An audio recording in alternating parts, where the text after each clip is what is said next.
as a quick thing, I don't know how relevant it is to this conversation. You're the first socialist that I've talked to that's been able to like concretely define like all three of those things, which is worrisome. I don't know if you run into a lot of socialists that can't seem to understand what socialism or communism or capitalism is, but just thank you for that. But my name is Kevin Gustafson, and I'm the host of the Sensible Socialist podcast, which is, I think, a small podcast that doesn't have a huge amount of viewers or whatever, but it's a small little niche. And then I'm also the co-host of the All Things Co-op podcast, which is produced by Democracy at Work, which is Richard Wolff's whole outlet. So I consume a fair amount of YouTube and watch debates that I think are interesting and things like that. And obviously I've come across you. And so I was interested to hear the debate between you and Rick. Mm-hmm. And I don't know. I think it was honestly sort of disappointing in general. I think that I've talked to Rick a few times on my podcast and he definitely has a certain style, but I'm not sure it was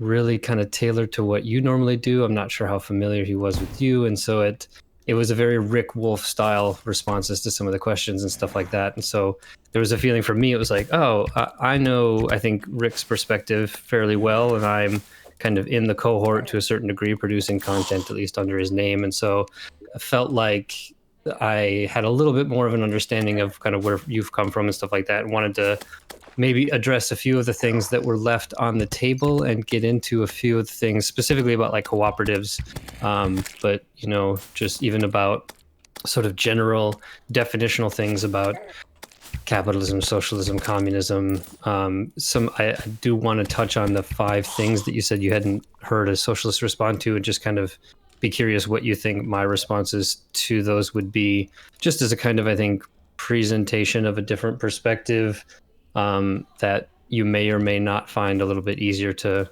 understand and slightly less annoying, because I can't promise I won't mention the word feudalism at some point in the conversation, but I definitely won't do it every response, which is absolutely a Rick Wolff style. So there's kind of, I don't know, there's like sort of 4 big things. There's kind of a definitional thing, like making sure you define terms so that we know how we're using them. Mm-hmm.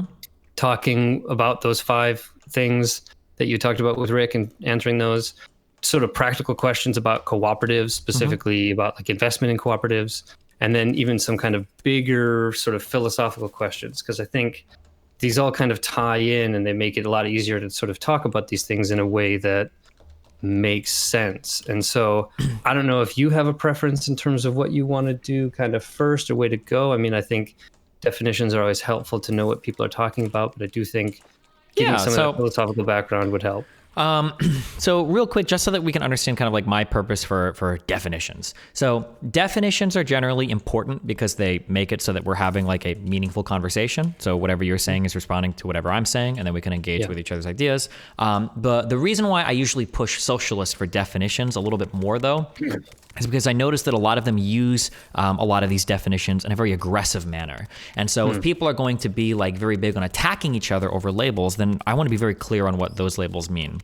Yeah. So that was one of the big things with Richard Wolff, because we really didn't talk about anything. But like, so for instance, like in one of Richard Wolff's videos, it was a Gravel University one. Like he uses phrases like American style capitalism, like stuff like that.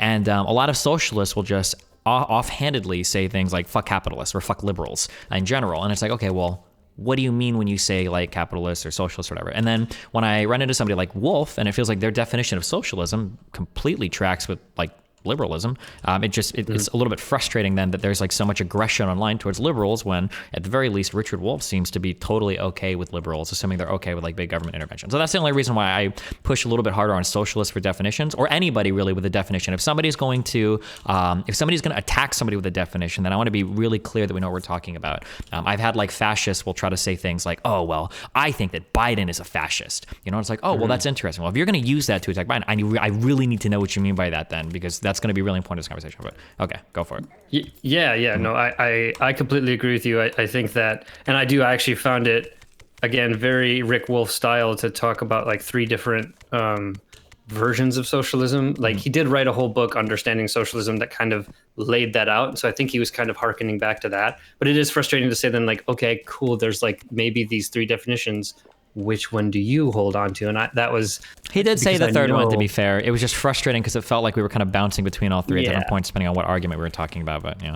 Yes. And I think that, I think Noam Chomsky said this and other people said this, but the words, sometimes words like capitalism and socialism have kind of been evacuated of meaning. The meaning like is like context dependent or dependent on the person you're talking to. You'll find as many definitions of socialism as you will socialists. And so I think it becomes very difficult to try to nail down some kind of like quote unquote textbook definition or something like that. It is really important to make sure with each individual person you talk to that you know what it is they're talking about. So if you want to start there, we can start there. Yeah, and I agree with what you're saying there 100%. But then at that point, I think I just echo like, did you watch Krugman talk to Richard Wolff?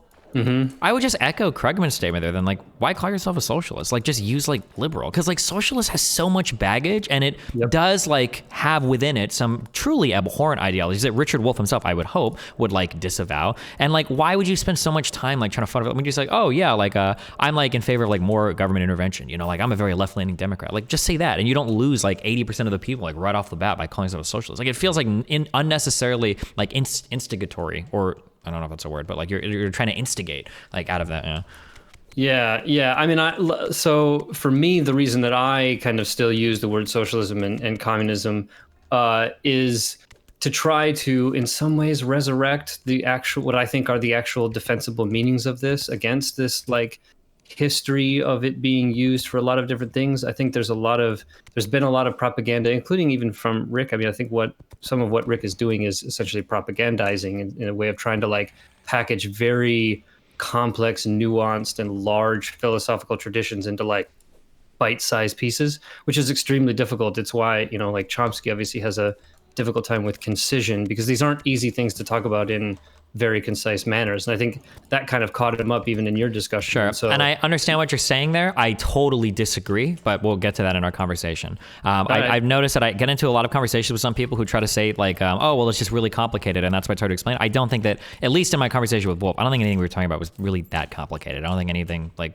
was that impossible to understand. But I agree with that. I think the philosophic tradition of Marxism is complicated. I think it has a long history. There's a lot of different strands. They agree on some things, they don't agree on other things. And so it creates this like really difficult situation to know even what the fuck someone's talking about. Sure. And so, okay. So at least for me, I tried to come up with definitions that would have generally the same kinds of aspects. So that would be like easier to kind of pull them apart and see the different constituent parts. So like for me, if we're talking about a definition of capitalism, I would say that capitalism is a mode of production in which, generally speaking, the means of production are owned, controlled, and managed by either a single person or a collection of people, and that the means of production are employed for the purposes of producing something that can be sold for a profit, that obviously being at a higher price than the cost of what it is, like of the cost of production. Okay. So that's a very simple definition of capitalism. I don't know what you would include that I haven't included, but I'd be curious about how you feel about that definition. That 1,000,000,000% tracks onto my complete understanding of how like a socialist or anybody would define like capitalism. Your means of production are generally privately owned and managed, and your mode of production is part of that is you're generally producing commodities. You're producing things for a profit, not like what's socially necessary or whatever. Yeah, 100%. Yeah. Okay. So I'll just keep going on then.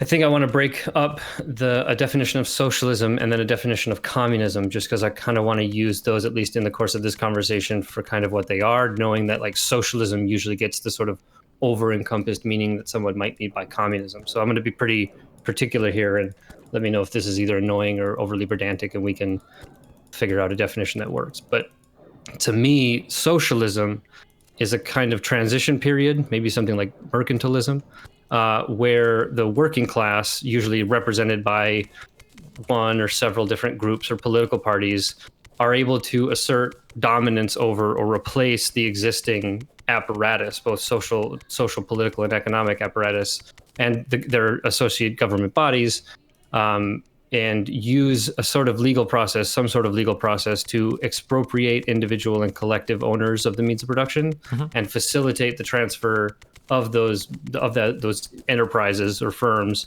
to some sort of employee organizations, one that we might call worker self-directed enterprises or workers' councils or cooperatives, whatever we want to call it. So that's what I would define socialism as, like this transition phase until we get to a sort of communist period, right? Which is a mode of production in which, generally speaking, the means of production are owned, controlled, and managed by through principled democratic processes by those people who either add labor or potentially, this is a debatable question, but a debatable part, are like affected by or are stakeholders in the enterprises. And that those means of production are used for the purposes of producing, firstly, the satisfaction of basic needs of all the members of society, and then after that, to provide the ability to allow individuals to freely associate their labor in enterprises or firms engaged in pursuits beyond the satisfaction of mere basic needs. So those are that's what I would use as working definitions of these terms and phrases. And I just wonder how you feel about those definitions in terms of completeness and ability to kind of use in terms of facilitating a conversation. Yeah, that's my understanding of all three terms so far. Yeah. Cool. So if we turn to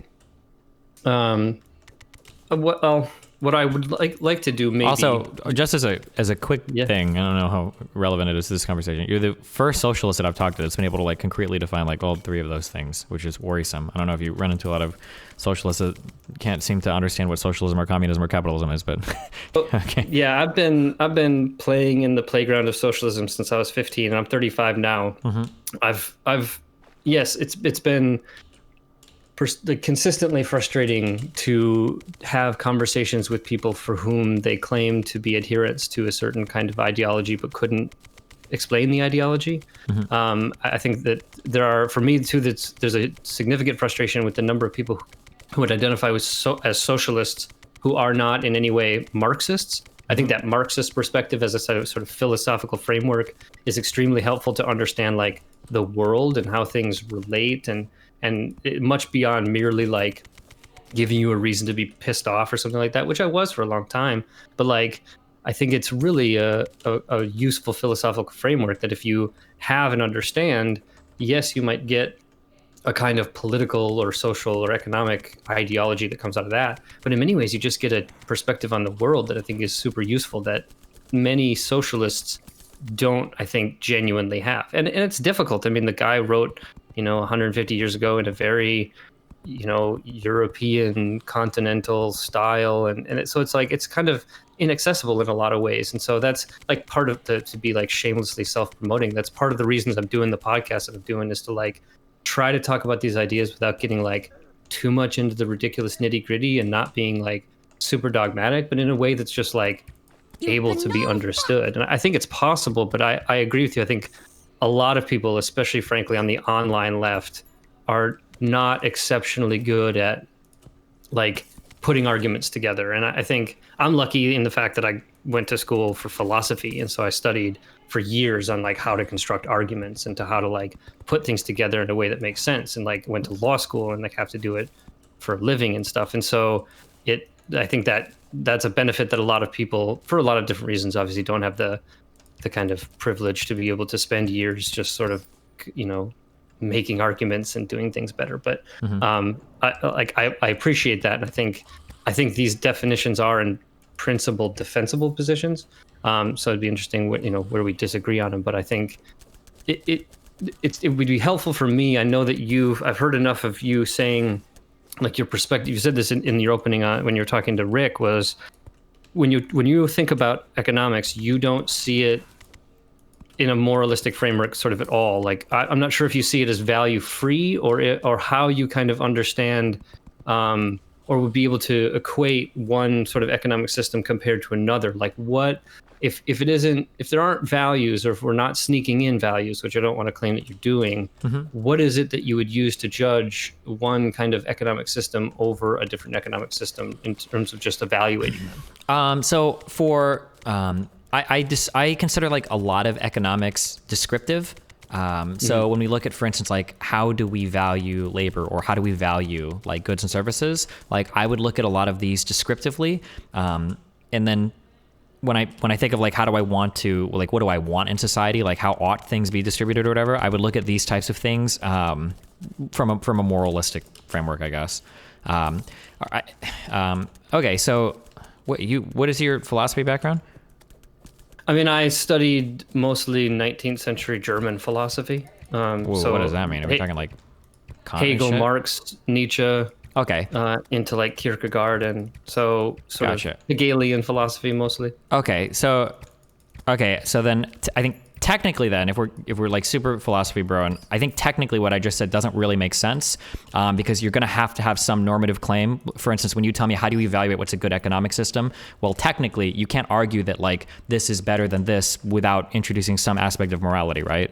Sure. Yeah. Okay. Some value claim. Sure, for sure. I understand that. So so if we're going to get that deep into it, so the value claim that I look at is more just like what like is the most efficient way. Have you ever heard of the term like a Pareto efficiency? I might be pronouncing that incorrectly. Sure. Yeah. Yep. Yeah. So like what is like the most efficient way to allocate like capital in society in such a way that we like maximize the efficiency of our economy is basically kind of what I look at for any economic system.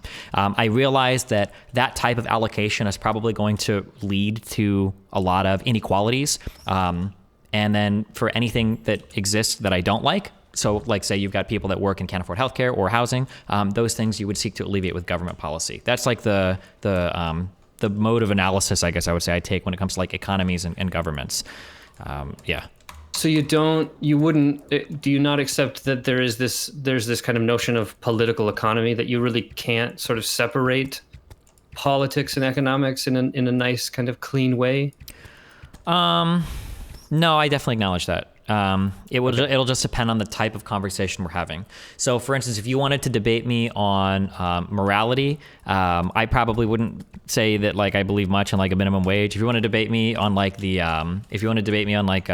efficient allocation of goods and services in society or whatever, I probably wouldn't agree with minimum wage. But if you want to talk about like should the Democrats push for a minimum wage in the United States for 15 an hour, yeah, of course, because the political capital is really important. I think that people probably feel better with a 15 an hour minimum wage for a whole bunch of reasons that might not make economic sense, but might make sense in other ways, if that makes sense. So I do agree that you like people don't divorce all of these things intrinsically.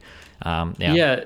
So in some ways, would you be of the mind that the sort of government policy is in most times useful for either directing or cleaning up what the economic system doesn't inherently provide? Yes.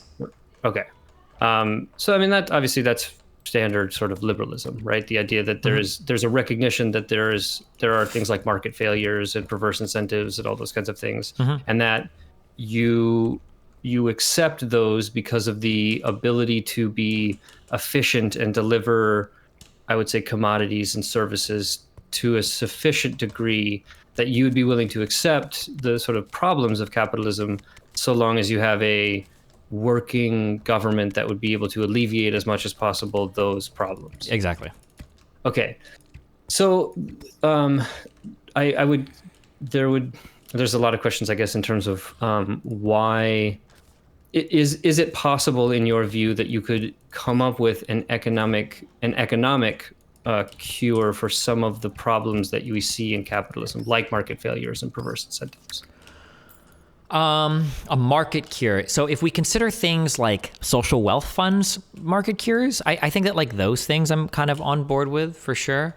There might be like, I just haven't seen them in practice, but there might be some level of like mandatory like worker distribution of profits or something, maybe, that I could be on board with. Like there's stuff like that. I say this a lot and nobody believes me, so whatever. But like I'm not really married to the idea of capitalism. Like I'm looking at like, well, what produces the best for the most people at the end of the day, kind of like a Rawlsian thing. And then that's generally what I go with. So like it is conceivable that somebody could say, well, okay, well, if workers owned all the means of productions, we lose like a little bit of efficiency. Sure. Okay. Destiny, like it's not as efficient. However, like we don't need like 80% of our government programs now because the distribution of resources in society is so much more equitable that we can just like scrap so much. And like that creates like so many external positive effects. It was like, okay, yeah, fuck it. I'll take a little bit of a trade-off there if it really does lead to so many good outcomes. If that makes sense. Yeah. There are questions in my mind, like in terms of the good outcomes. I want to like think about the issue of, say, slavery. Or the owning of individuals for the purposes of using their labor. If there's a kind of amoral position on economic questions. Yeah, 1,000,000%. So like it sounds bad and I have to qualify this a million times, but like I would easily bite the bullet and I would say that if we could theoretically create such a world, I don't believe it exists now, but if we created a world where there was like a master owning class and slaves, but in this world, like every single slave had like access to healthcare, the ability to, consume media and, go to school for what they want and et cetera, et cetera, et cetera, but they had to work like, 6 hours or 8 hours a day that was dictated by their masterminds, whatever. Assuming that like all the other outcomes were good, I would prefer that over like some post-apocalyptic nightmare where everybody has like Mad Max ultimate freedom, but like everybody's life fucking sucks. Yeah, so there's competing values in terms of freedom over, let's say, some kind of social security. I guess so. I'm interested in what is the kind of point at which you would choose one or the other. How do you kind of, because if I'm thinking about arguing for socialism or something like that, there are other kinds of values in terms of sort of having the ability to genuinely participate in things that you're not able to participate in a capitalist structure and things like that. And so I'm wondering if those matter to you in terms of what we would call outcomes. I almost don't. Are outcomes. Yeah, I almost don't consider freedom almost much at all. I know that at least in the Western world, I think that especially, ironically for a lot of liberals, like freedom or whatever is a really big thing. I think that people overvalue freedom. I think that they think they really like freedom a lot, but I think that freedom, I take like a kind of an instrumentalist approach to it. I think that people say they like freedom, but what they really see is freedom as like a means to an end to achieve better outcomes for themselves, because I think they can pick better than other people can, which in some cases is true. But like, if you show me a world where you've got like so many other better outcomes, like let's say there's like some world where there's two hallways in front of you, and in one you walk down and you become a teacher, and in another you walk down and you become an engineer. And let's say that I construct some, hypothetical second world where you have more freedom, and now there's a third hallway where you can walk through it and fall off a bridge. Like I don't think that's good. I think that a lot of people obsess over like notions of freedom or like autonomy or control, but I really don't care about these things too much. I don't think just giving people more choices, especially at the expense of their material well-being, is a good thing. So like to explore that, if we were to, I think you could, if someone made the claim that if you look at the current sort of situation for a quote unquote normal middle class kind of regular worker in the United States as compared to the regular quote unquote middle class worker in the People's Republic of China,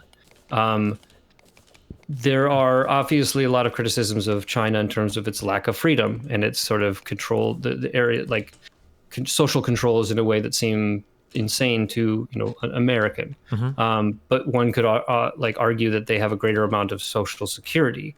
If that's the measure, would you in that sense would have to say that the situation in the People's Republic of China, at least for that individual, the sort of middle class person, would be better? But did you use the word better to describe that? I would be careful because I'm not 100% sure what the average middle class Chinese person is like. Yeah, but like I could easily conceive of saying so. Yeah, for sure. Because like my retort would be like, I truly believe that in America we have unbelievable freedoms. The poorest person in the world could theoretically become the richest person in the world. There's a pathway for that to happen in the United States.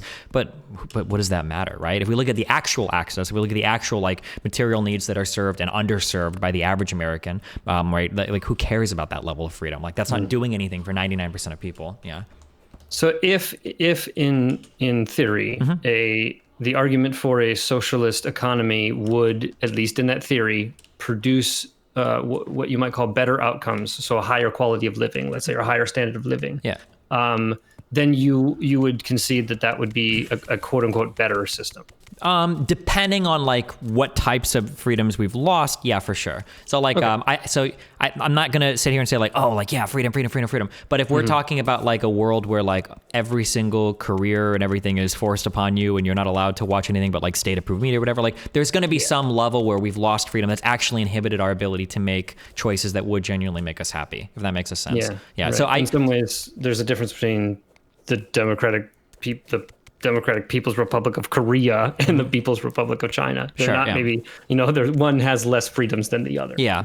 I said, like I value like people's ability to live good lives at the end of the day. And I think that freedom can be a useful proxy for that sometimes. So like I have the freedom to choose like generally what I want to eat, which I think like can in some ways enable me to be happier. I've got the freedom to choose media, blah, blah, blah. But like if, say, for instance, like all of that was provided to me and I never made a choice, like maybe I wouldn't care as much. But if you're taking away like every choice you can make and now you're stuck with shit that you don't like, okay, well now we've got a problem. Not necessarily because we've lost freedom, but because we've lost like things that would have otherwise made us happy that we no longer have access to. Yeah. Yeah. Okay. Gotcha. So that's all very helpful, I think, in one, answering the questions, but also trying to, like, there is a part of me, it's very kind of easy, and I think a cop-out in many ways to go the moralistic argument with socialism. I think that you can kind of easily, I mean, there's a standard argument that I would say to someone who is more moralistically inclined, that would be something like the nexus between chattel slavery and wage slavery and the need to get rid of both. But like, if that's not important or convincing, I think, to you, then it's not necessarily kind of to make. But I think so for me, at least, just to kind of at least paint the whole picture, I do think that there are moral arguments that one could make about the failures of the current system, the social consequences thereof. I think we should talk about that. Okay. The difference between like wage slavery and slavery. Sure. Do you have you ever heard of like in like ethics? Have you ever heard of the term compatibilism? Yeah. Okay, so I'm going to give you my understanding of it because I could be wrong because I don't have a formal background on this. Right. So my understanding is that like if we look at like, if we've got a spectrum of like free will is on one side, we can make decisions free of causality and it's awesome. And then on the other end, we are stone cold determinists. We're like, okay, well, truly you make no decisions. Everything is antecedent causes and you have no free will at all. We have this area in the middle where we're like, okay, so maybe determinism might be real, but like in order to have like meaningful conversations about ethics or morality, we're going to kind of have to make the assumption that, that like different choices mean different things. So like somebody holding a gun to your head is going to be a lot different than, you making a choice otherwise, even if we do believe determinism is real. That's kind of like my understanding of like what a compatibilist would say that we can talk about, right? Okay. So I would argue that I think we need to do different things with the word slavery, because because if somebody is going to say like wage slavery exists, and we used to have chattel slavery, now we have wage slavery. It's like, okay, well, if we're going to use the word slavery that way, I'm going to argue that we need to look at it differently, because at that point, literally every single society is going to employ some type of slavery, because even in an ideal communist utopia, you're going to need people to work. And if they don't work, they're not going to get food or something, right? There has to be some buy-in there, I would imagine, right? Yeah. I mean, well, I would be more just fine using bondage. Would that be better? It's still pretty loaded, but okay. Yeah. Okay. I mean, I'm not intending to deload it. Yeah, sure. I understand. I guess I look at it as kind of like almost like a social contract kind of thing. Like so this is how I justify paying taxes, even though you didn't consent to being in the state. It's like, it doesn't matter. In order for society to function, we need to have a buy-in to it. We need to pay taxes to keep everything running. You benefit from it whether you like it or not, and this is kind of your obligation. You need to work. You need to participate in society. Now, if we want to call that slavery, because if in a capitalist society you don't work, you don't get fed, fine, we can call it slavery. But in any type of society, communist or socialist, like people are gonna have to work, right? Like, yes. Yeah. Yep.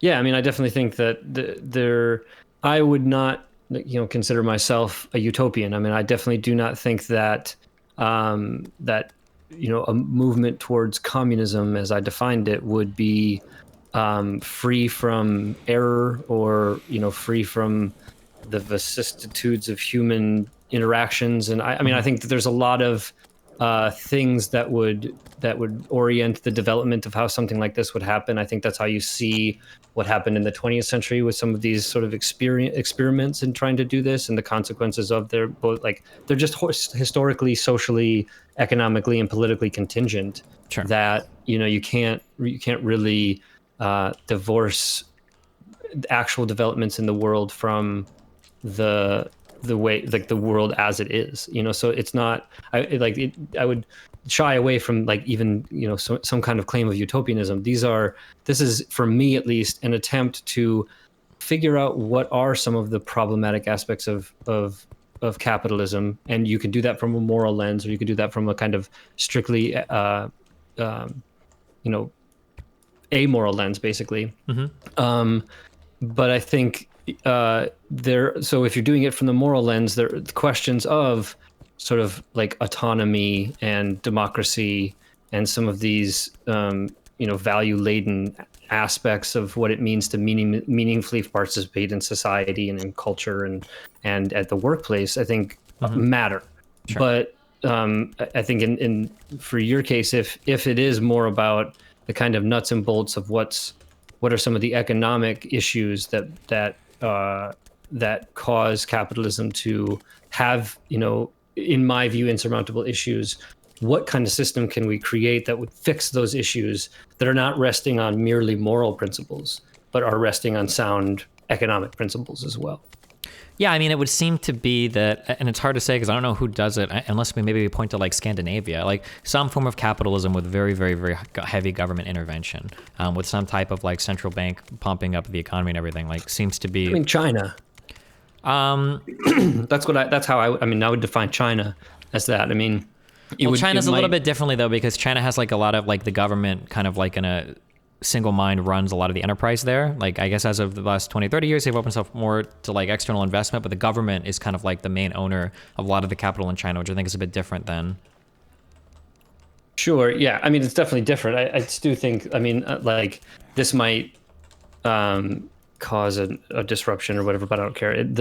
When I look at, like, you know, when you had like your opening statement with Rick, and there were part of the argument that you're making was like, look, there have been socialist economies and they didn't work very well. And I think you know, specifically the Soviet Union. And I mean, I studied the Soviet Union for like my grad school work, specifically like the bureaucracy of the Soviet Union, and the sort of, so got like really deep into the history of the sort of Russian, you know, 19th to 20th century history. And I think it is slightly simplistic to sort of say like the USSR was a socialist economy and that socialist economy didn't work, and so therefore socialism's got some particular problems. I think if you look at the Soviet Union, what you really happened for a number of different, again, historically, socially, politically, economically contingent reasons, is that you got to a level of kind of state capitalism in a state that desperately needed massive development, and never moved beyond a sort of state version of capitalism. Because in my definition, if your means of production are owned, controlled, and managed by either a single person or a collection of people, that obviously can be a single owner of, like, you know, a gas station or something, and it could be of the single owner of a factory, or it could be a corporate, you know, ownership structure. And to be honest, I think when you look at how the actual economy was structured in the Soviet Union, you didn't have a lot, yet some, but you didn't have a lot of like worker participation in the management of enterprises. You definitely didn't have like worker control. That was pretty much party control. Yeah. And the state owned it. And so the state being essentially a collection of people, I think it fits under the definition of capitalism, at least that I gave, in the sense that I would agree. Same thing with even China. Yeah, that. Yeah, but I think even limitations thereof are limitations of that kind of state capitalist model. That's, I think, something that you could argue that a genuinely sort of communistic model, as I would say, or a socialistic model of genuinely giving sort of ownership and control rights to workers, and then the necessary structures to connect them, would ultimately produce better outcomes and a higher standard of living. It's possible. I just haven't seen it anywhere yet. So it's really hard to make that determination. And the big problem that I have is that I don't really have a problem I don't have a problem suffering some economic harms to figure out if something works or not. So like one of the things that I've said in the past a lot is like, if people want to have like banks that give preferential loans to a whole bunch of people who want to start a co-op so that we can see if the model works, I think that stuff is fine. Like I would encourage that, because I think that like looking for more types of successful ways to run firms, I think is good, not only for like individual workers, but for like keeping the country successful and competitive. I think it's really important.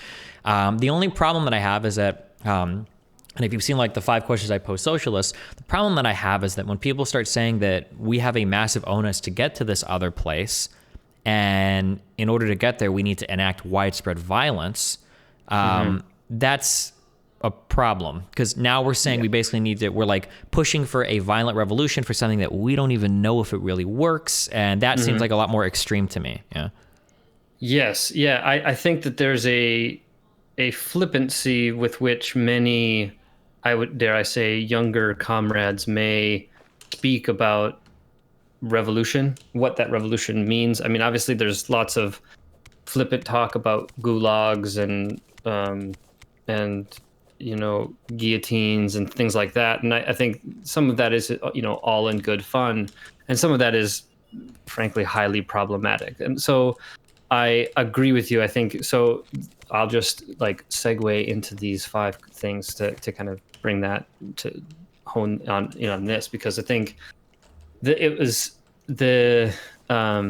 I'm surprised that nobody has given you a sufficient answer to some of these questions, because I think these are in some ways fairly straightforward. So I hope my answers will at least be digestible enough that at minimum, like at least somebody's tried to answer these. Sure. So, all right, here we go. So the first part is like getting to this violence question. What level of violence is acceptable to you to reach our socialist state? And so the very quick, Twitter answer is, in principle, only the level of violence necessary to maintain the system. So that's obviously very loaded, right? So the amount of violence that is necessary to provide enough coercion to ensure that the state of things does not wholly break down into chaos, will be, again, contingent on historical, political, social, and economic factors. And so it will, the threat to the current system will ebb and flow, and the level of sort of violence that is necessary to respond to it will obviously ebb and flow as well. And so I would never suggest that a socialist or communist system would be utopian and violence free, but I also don't think that it would always be necessary to institute a gulag archipelago, for instance. And so I think that I think the level of violence that would be necessary, I think it's fair to say that when you look at attempts at organizing the working class, even generally, but specifically organizing them with the oriented goal of expropriating the means of production from individual or collective owners' hands and placing it back in the working class, that movement towards that, even organizing for that, is often met with like pretty intense levels of violence by those for whom it is a threat. And so there's always been this tendency to respond. And so there's always been, I think, class war is often kind of under the surface and working on the level of policy and stuff like that. But it can also erupt into like legitimate combat. And so I think that what you've seen throughout history is that it is rarely the socialists and communists who throw the first bomb or, use the police force and their monopoly on the use of force to be able to engage in acts of violence. And so like for me, the level of violence is only that which is necessary, and only in terms of towards the process of whatever kind of revolutionary change we're talking about, only defensive. So only in like necessary to be able to defend the project as it's going against usually unreasonable, unlawful, and unjustifiable acts of violence, particularly by the state. Sure. So this is where, so I'm gonna tell you my objectives ahead of time, So I won't trap you into like agreeing with any of these things, just so that this is kind of where my thought process goes for why this is so problematic for me. Then I'm going to give you answers that a lot of other lefties will give, and then I'll kind of say this is why I think that this kind of an answer is problematic. So firstly, in terms of what you say, like whatever level of violence is necessary to maintain the stability of the state, I would immediately concede that already exists today to some extent, right? That to maintain any state, there is some level of violence, even in a capitalist society or whatever, right? We would both agree with that, of course, right? Yep. And it would be foolish to say otherwise. So my problem is that the way that lefties, Twitter historically, have argued is this notion that liberals are so hell-bent on maintaining the power and control that they have in society that they will, when the time comes, they will side with fascists in order to maintain the stability of society, that they will not give up any amount of power. So if we build on a couple of statements that a society that exists today is a violent one against people that are materially disadvantaged, and if we say that violence is currently maintained by a state, and that the state maintenance of that violence will be kept and will oppressively push back on any type of peaceful change in order to change it, right? For instance, I might ask, well, if socialism is so popular, why don't we just vote for it? And then any lefty will laugh at me and they'll go, oh, well, of course, capital interests won't allow it to happen that peacefully, right? If all of these things are true, and if I accept all of these things, that capitalism is an evil, oppressive force, materially disadvantages people, is defended with threat of violence, et cetera, et cetera, et cetera, it feels like I've built up all the necessary justifications that I would need for this preemptive form of violence. How not would be my question there. Let's say that I want to get my hatchet and my machete right now, and I want to go outside and start killing capitalists, right? Not that I would do this, as hypothetical, right? But it feels like we've laid out the necessary justifications to do that. Maybe under a certain understanding of the legitimacy of the use of force or something, I would also find that problematic. I mean, I take it as a kind of axiomatic principle that violence is only really justified in defense, that offensive violence. In that sense, I agree with libertarians. I've at many times called myself a kind of libertarian socialist in the sense that I am obviously weary of the state maintaining the monopolies on different kinds of things that it does.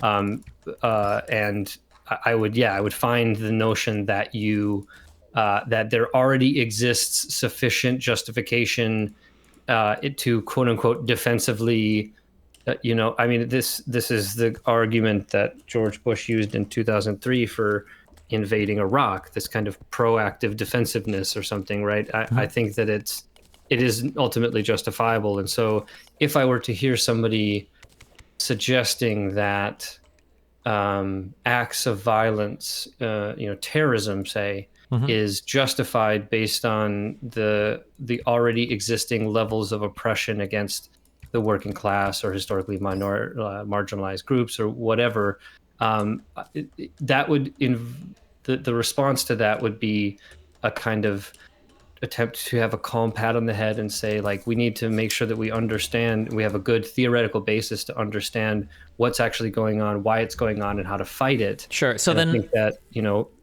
this is a long tradition specifically in the Russian context. I mean, there was the Black Hand and other groups that were committing acts of terrorism against the Tsar and Tsarist, and there was a long debate about dude, this is not a good strategy. This is not only is it not justifiable in terms of a kind of a moral sense, but it isn't justifiable in the sense that it actually gets you anywhere in terms of organizing the group that you want to organize. So I guess that's my that would be my, I would be curious then if we just run that down. So how do we move from here to socialism? If we start voting on policies, wouldn't we expect there to be unstoppable pushback from capitalists in society that would necessitate violence to overcome? Or do you think that they would just willingly give up the social hierarchy and we would be able to move towards socialism if we just voted on it? Or so this is again, I'll do a shameless self-promotion. This was the last episode of the Sensible Socialist podcast that I talked to my friend Brandon Madsen, who's in the Reform and Revolution Caucus in DSA,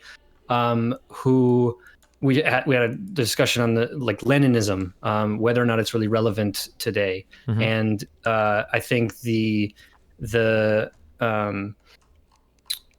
if you're the process of getting to the kind of a socialist, let's say a socialist transitionary period, is going to be different in different places. Again, like this whole perspective on Marxism is the focus on and the insurance that you take into account the historical, the social, the political, and economic contingencies of the different places that we're talking about. So not every path to socialism is exactly the same. There is no recipe towards getting there. It is going to be significantly dependent on the situation that you exist in. So if we have to narrow it down to, say, the United States, what is a possible scenario in which this could happen?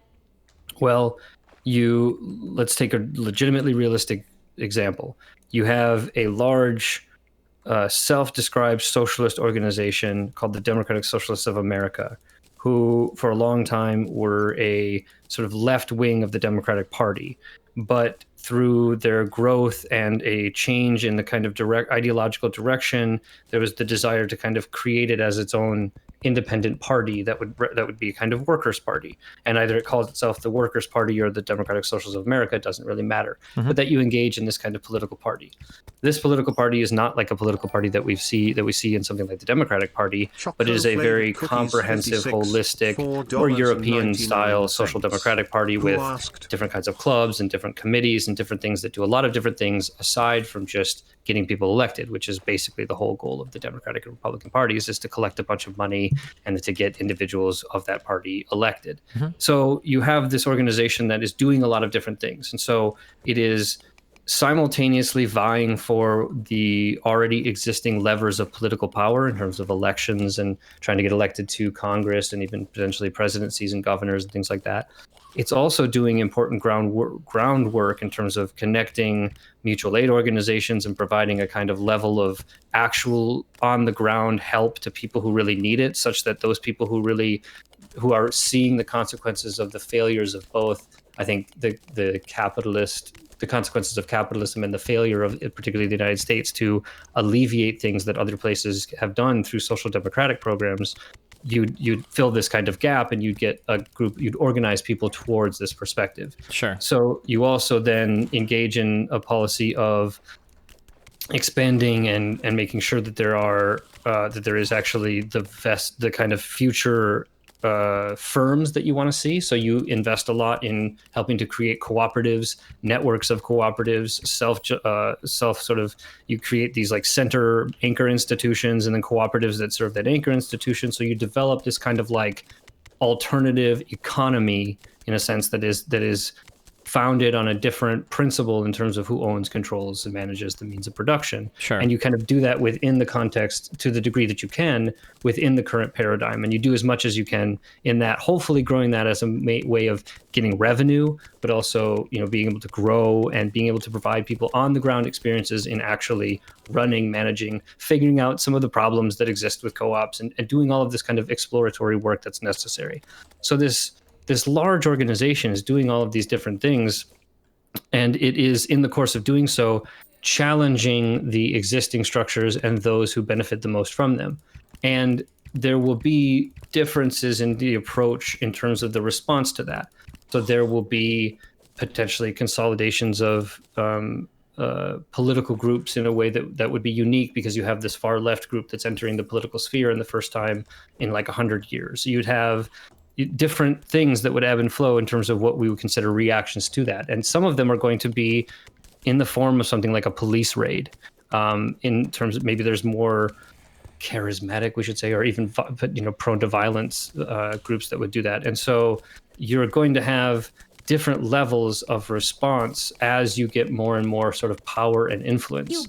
And I think the debate that I was having with my friend Brandon was that I envision a situation where you could more or less consolidate enough power and get enough people like military organizations and even police to be able to protect the people who are trying to institute socialism, in the sense of beginning the expropriation process and building up worker cooperatives to take over businesses. I think that you could, in principle, have that in a context where you could, through a long process of political consolidation and being open to bringing people in that you may not otherwise be, so open to if you're a more sort of cadre, small, traditional revolutionary kind of organization like you saw in Russia. And so I think you could, in principle, have a slower process of quote unquote evolutionary change that would at some point necessitate a break in which you would actually create the expropriation model, where you would say individuals no longer have, everyone's shares are no longer valid and all this, like, and that would be a kind of revolutionary change moment that could be super legalistically, but it could also be in the course of a conflict that results from a sufficient level of threat being met with a sufficient level of violence for those for whom the threat is too high to accept, and the engagement in hostilities, at which time one or the other would win. Historically, that has been the case. There's always been a kind of counter-revolution to any revolutionary push. And so it's not crazy to assume that that kind of process would happen. Mm-hmm. So when it comes to like the question of violence, again, it's a kind of defensive, only that which is necessary to maintain the gains that have happened. But that we should recognize that the late 19th century and early 20th century in the United States was a period of time in which Black people and workers were being mercilessly killed, and that this tendency towards violence is very much not necessarily something that either only exists or solely exists on a single side of this economic question. It is obvious that both sides, given the sufficient means and motivation, will engage in incredible amounts of violence. Okay. Yeah, I mean, I don't think I disagree with a single thing you've said. Do you? I'm just curious. You use the phrase mutual aid. Mm-hmm. Do you find that most people use that phrase similarly to how you just used it? I like your description of mutual aid. I think is very good, and it's the one that I'm more familiar with. But it feels a lot when I hear people say mutual aid. I feel like 99% of the time people say it, they just mean charity. But the idea of what you're talking about in terms of like establishing like kind of these self-sufficient like paradigms that it can exist and like provide people with what they need and people participate in them, they build up these institutions or whatever, that's interesting because, or it's not interesting, but like it's how I like understand like mutual aid is supposed to be. But I find that when so many lefties and people on Twitter talk about mutual aid, they are literally just talking about charity, which is kind of strange to me. That's kind of like not really too related to what you're saying right now. Twitter is not always the best place to get good, nuanced, and thoughtful discussions about important topics. Mm-hmm. And I think nowhere is that more true than discussions of leftist politics. I think that Twitter is where left, like genuinely like deep philosophical left ideas go to kind of die. And so that's frustrating because that's obviously where people are talking and that's where a lot of the discourse is happening. But I just it's mm-hmm. organizing and there's little organizing that's being done on Twitter. Let's put it that way. Genuinely like organizing people towards actual like doing work. And even like, mutual aid is part charity, but it's mostly organizing. The point of engaging in some kind of project that's going to help people is so that they realize that like somebody's going to help them. And when you can identify who's going to help you, those are the people you go to when you have another problem. And so, you can, in principle, if you had a sufficiently organized mutual aid society, you wouldn't have to call the police when your neighbors are fighting and things like that you'd have a place to go to. That's much beyond simple charity. That's actually in creating different structures. Because mm-hmm. I think that when you're talking about the violence aspect of it, the final like ability, this is the point that we were talking about in that podcast episode, is like you need an organization that has, historically it's been this sort of dual power situation where in Russia in 1917, you had in existence for a while the Soviets, these workers' councils, these like organizations where individual factories and stuff would send delegates to sit on these councils, and they would make what it amount to like laws, but essentially like decrees that would help organize production and get things where they needed to go. And eventually, people saw this as like a legitimate other kind of power structure and other kind of way in which the decisions could be made that, especially for Russians at the time, was a fuck of a lot better than the czarist bureaucracy. Mm-hmm. And so it was like, all right, like power to the Soviets. I mean, that was the 1917 cry in terms of the revolution, was all power to the Soviets. Let's get rid of this like provisional government that's not really representing people and keeping us in World War I, and let's go with these workers' councils. And again, because of all kinds of historical contingencies, those workers' councils didn't last long as a genuine organ of democracy within the Soviet Union, but I think that in principle they could have. And so that's, again, a kind of model of not only worker ownership, control, and management of individual businesses, which I think is important, but also the additional structures that you need in order to create an actual working economy that would organize these cooperatives together, such that it isn't just like capitalism with cooperatives, that you're actually talking about a different kind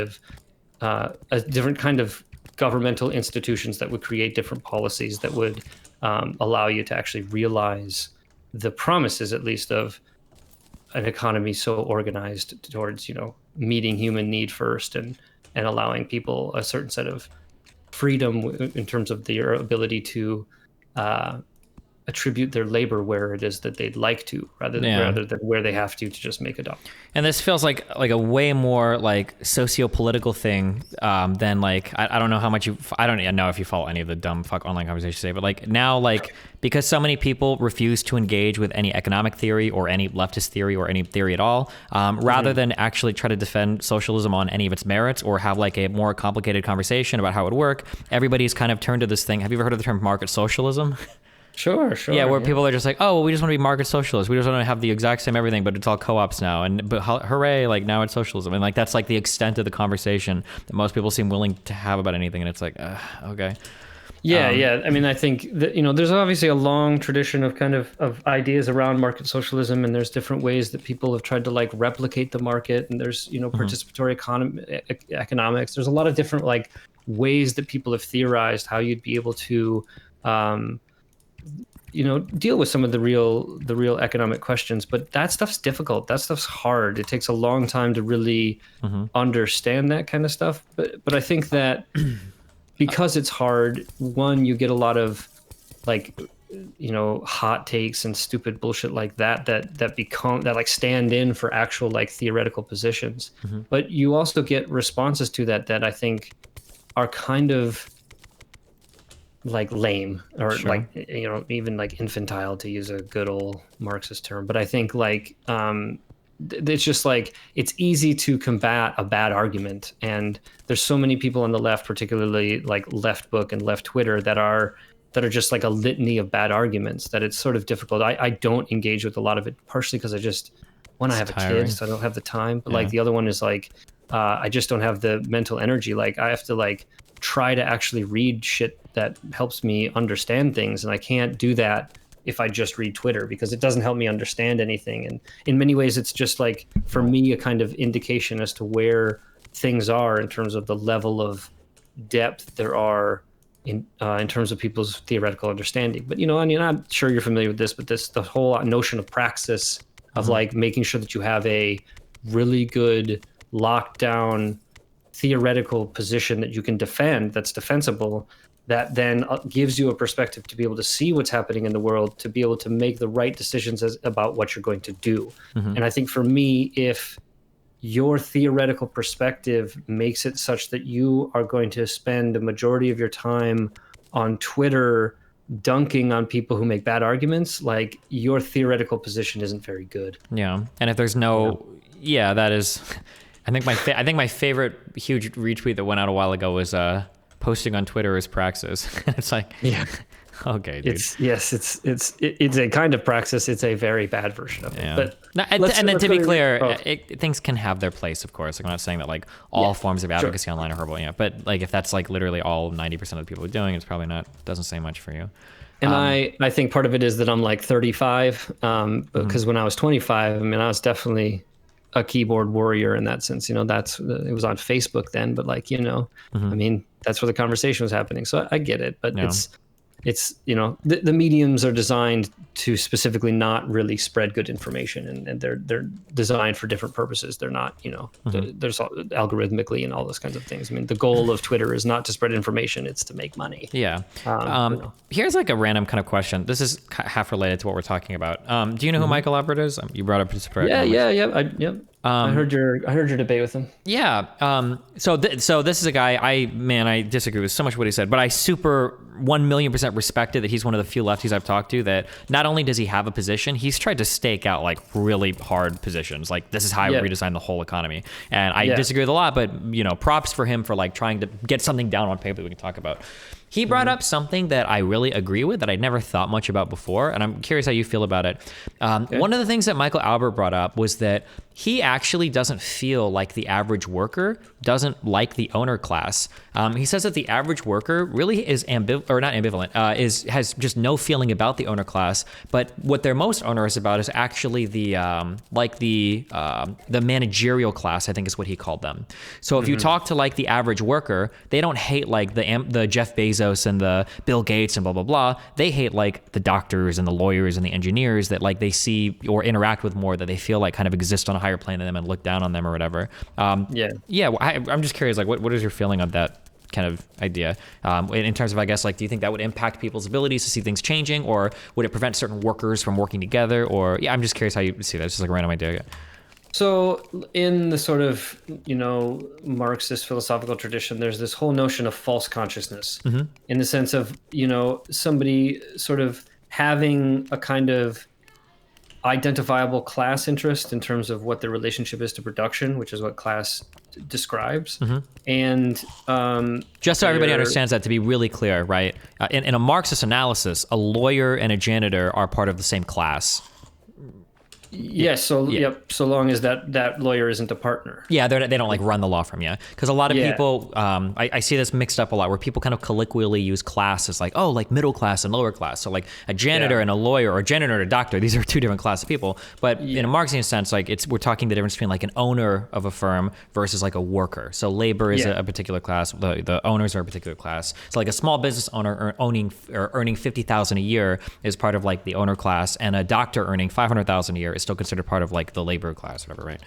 Yeah, I mean, there's a situation where it can be paradoxical in the sense that you could have somebody who is still someone who sells their labor, but who sells their labor for more than a person who owns some means of production can use to generate enough profit. And so you have a situation where like a working class person actually generates more income than a member of the bourgeoisie.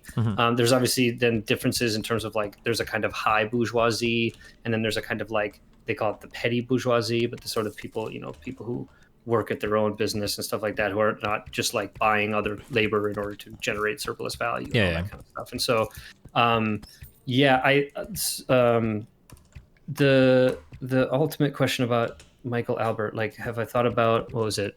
Like, I guess like worker solidarity when workers can be so different from one another. Yeah. And so the false consciousness thing. So I do think that there's another, great Italian communist, Antonio Gramsci, who's big even in the kind of postmodernist world, but he had this thesis of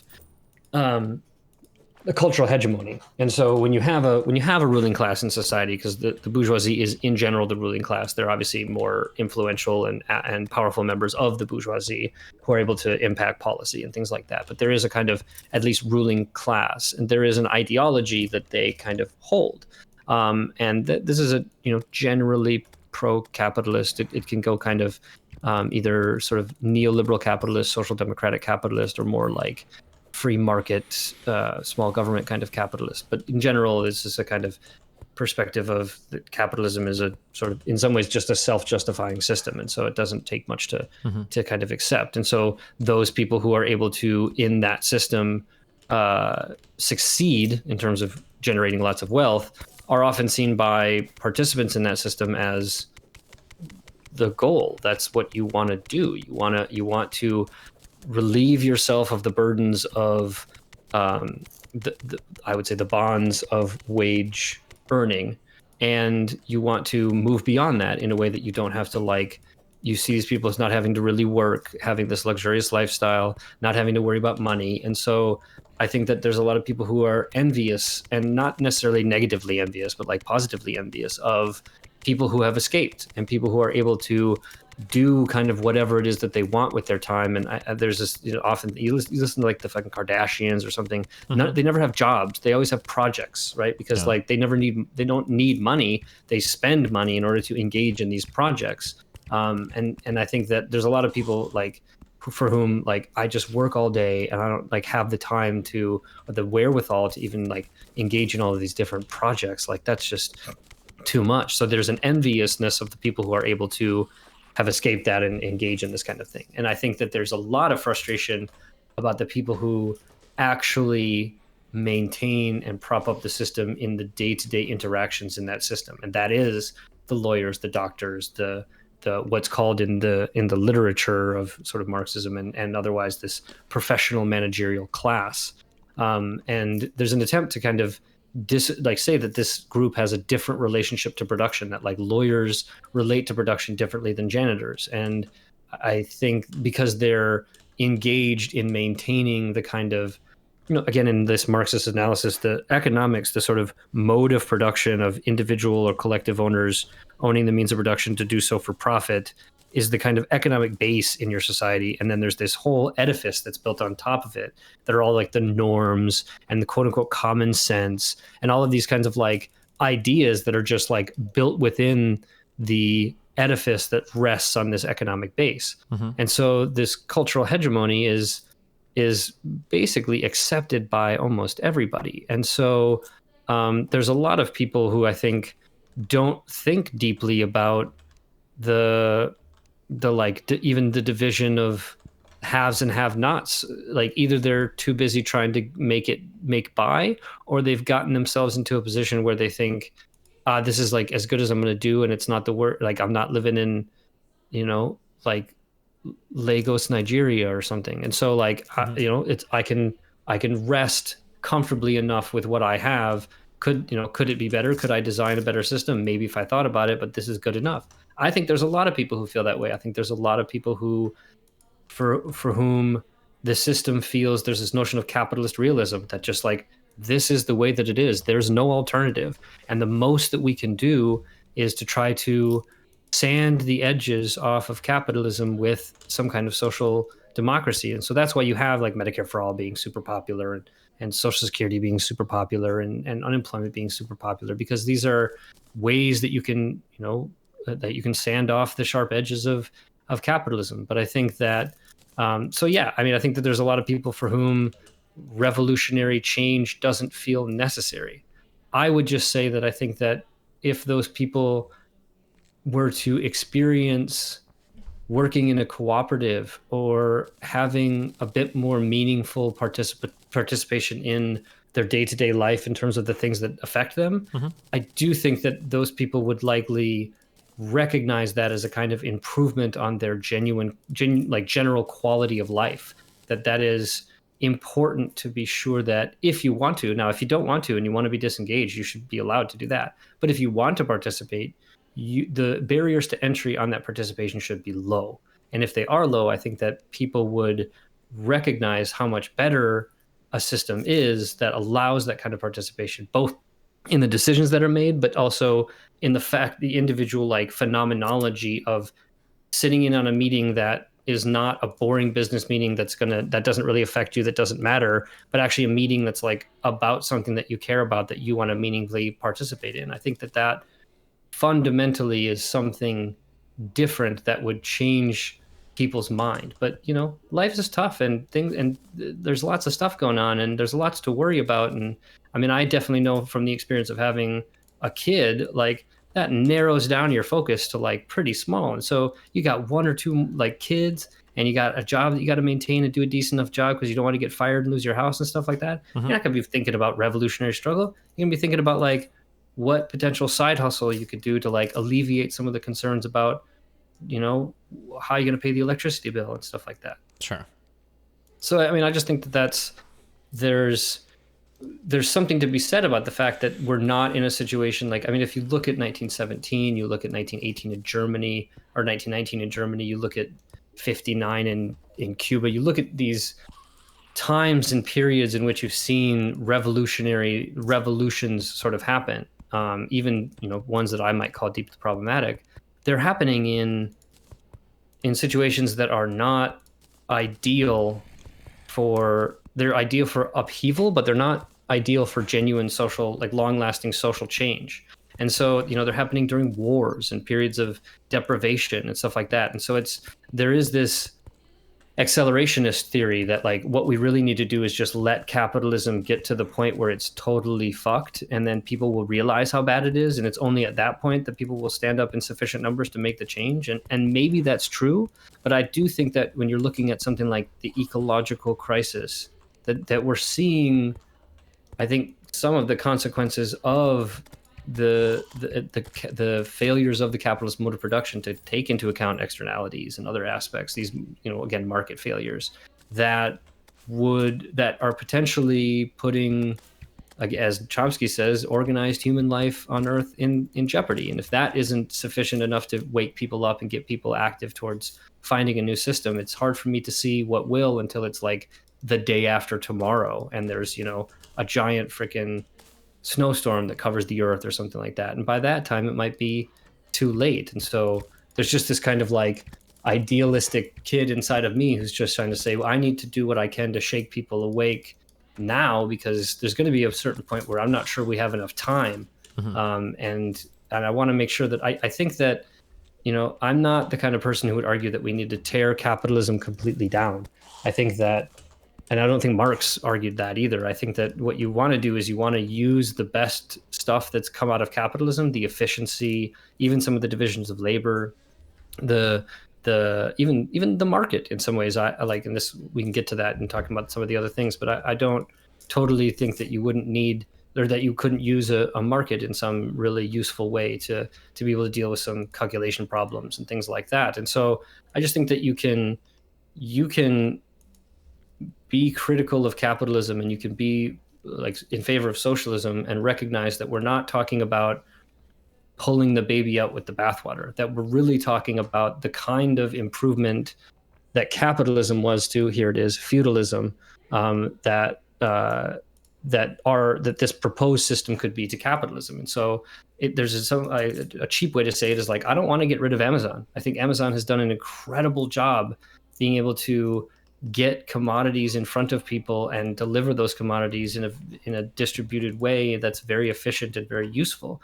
I just want to make sure that how the decisions are being made there are made not by a group of people for whom the goal of their investment and participation is to realize the most for themselves, but to be able to do so in a socially responsible way that takes into account all of the different stakeholders, which for something like Amazon is essentially all of us. And so we should all be able, in at least some kind of way, to participate in the decisions. And I think that's going to, I would kind of stake my flag on the fact that I would bet that would ultimately produce better outcomes, especially long-term better outcomes, in things like climate change and public health and a number of other areas.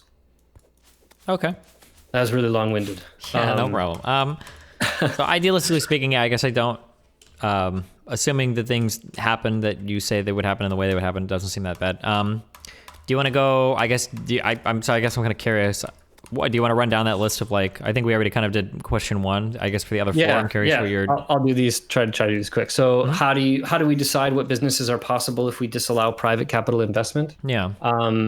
So the answer to this question is obviously dependent on who you talk to. So like some people are just going to do that. What Rick talked about, the second definition, just say, look, a bunch of well-meaning government bureaucrats are going to like have these little councils and they're going to decide, and the government is going to distribute all the income. I think that's potentially problematic.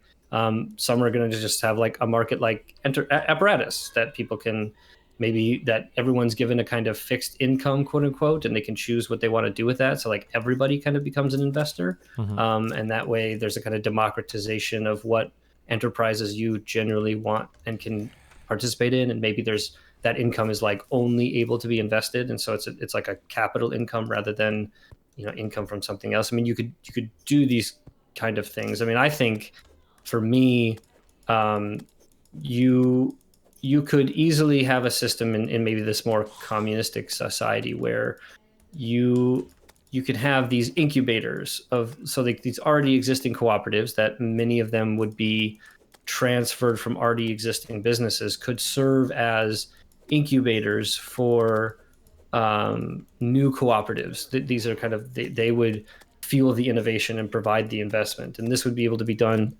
maintaining that kind of like participatory aspect where individuals in that cooperative can participate in the decision making in terms of where to provide the ultimate investment. And so there's a real world example of this in Montreal that are called the EVA Cooperative. And Montreal in Quebec's got a lot of, like, it's got a long cooperative history, and like it's only got like 1/5 the country's population, but it's got 1/3 of the co-ops. And so there's like this ecosystem of co-ops that already exist.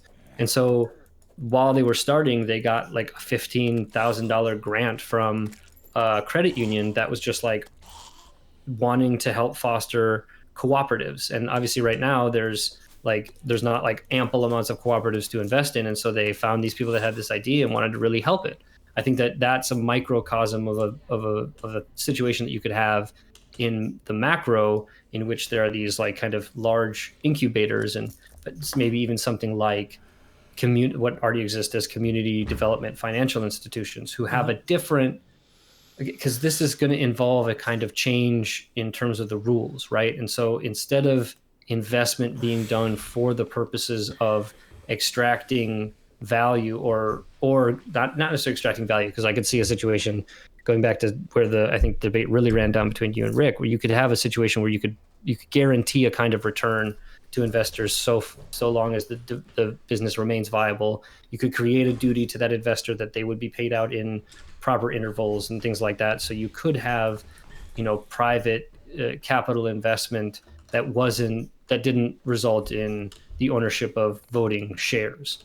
And so you could maintain the workers' ability to direct it, but you would also contain this duty that's owed to people who've invested capital to essentially return that capital either at its base rate or at some kind of interest rate, so that you're not necessarily dependent on a certain level of profit production, and then give it kind of dividends, but that you could assure a return, essentially like a loan. So investment turns from like investing for the purposes of shares and potentially voting shares and voting rights into a kind of loan process that you would do, intelligently. You'd look at the different cooperatives and you'd see how they were running their businesses, and you might like a certain cooperative style better than others and things like that. And you could review bylaws. And like, I think one of the things you were worried about was the idea of like a cooperative potentially getting a large investment and then deciding that it was just going to distribute that investment and fold up. I think that you could easily either demand or only invest in cooperatives that had stipulated prohibitions against that, which I think you'd absolutely have in terms of if there was some kind of competition for this private capital investment. So I just think it's possible to be able to have private capital investment. I also think you could come up with a situation that would disallow private capital investment, that would still have a legitimate mechanism for quote unquote deciding what businesses were possible. Someone would make a proposal and there would be a group that would decide this, essentially the legitimacy of that model. That's what we have now in terms of investors who do it or banks who give the loans or whatever. But the difference would be that the purpose for investing the capital would not be return itself or potential return, but would be other things that would depend on the community development financial institution, for instance. So maybe there's something like a CDFI that's specifically tailored or wants to invest in fostering innovation in habitat conservation. And so they're kind of going out and looking for innovative new cooperatives or even existing cooperatives who are doing a good job in order to be able to kind of make an investment to allow them to engage in a new technique or conduct a study or do some of these kind of things that would help their business expand. And so I think this is kind of getting into the third thing, which is like, is any sort of investment whatsoever allowed in a socialist society for the expansion of a business? I would say, yeah. I think that you'd want some kind of community development cooperative who would have the job of listening to proposals and deciding based on whatever mandate they have what projects to invest in, and they can do that through grants of just like giving out capital and saying here's a building, and here's the amount of money that you would need to purchase the machines, and go at it, see what you can do with it. And then, or else they can do it in loans and say, hey, we're going to give you this, but like we want, 5 or 6% back when, over the course of a period. Like you could easily do that. So, okay, so I'm not stopping you much. I don't know how you want to, I guess, advance this conversation. So like, I'm understanding your model. There's a lot of little problems I have with little things inside of it. I don't know if you want to go how much into the granular. I'm not trying to be hyper specific. They're just more kind of like general problems I see. So yeah, go ahead. I'm trying to think. Yeah, okay, I guess we'll just start this. Let me stipulate for this conversation. I don't expect anybody to come up with a replacement for the universe. So I don't expect, if I'm like, well, what do you think should be the exact interest rate of a co-op bank loaning to this with with this type of business? So I'm not trying to be super hyper specific, right? Yep. I'm just trying to ask more like general, like theoretical questions. So like I've heard this is kind of a model that I've heard proposed a couple times. So this idea that you have like co-op banks that are doing the loans instead of like capital investment, and you've got to return some money back to the co-op bank or whatever, with interest. Mm-hmm. Do you think that you run into the problem to where if you're like,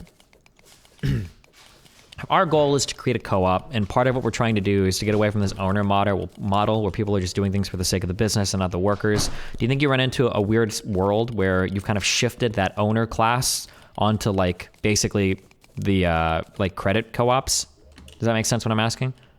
Yeah, I mean, I think it would be possible. I think that I think we've seen the even the kind of best high-minded attempts at creating structures have often produced perverse consequences. And so, yeah, I think it's absolutely possible. I think that lesson of history you need to learn is you need to create structures that are able to, as much as possible, prevent that from happening. I think that the goal of participation, the goal of like allowing a diverse amount of people to participate, is in principle and in a principled way. So there are, it's kind of principled democracy in the sense that you can't vote away certain rights, and there are going to be certain principles by which they kind of ground it and define the ability to make decisions and the kind of decisions that are made. Mm-hmm. If you construct the situation correctly, I mean, I think I've worked on helping to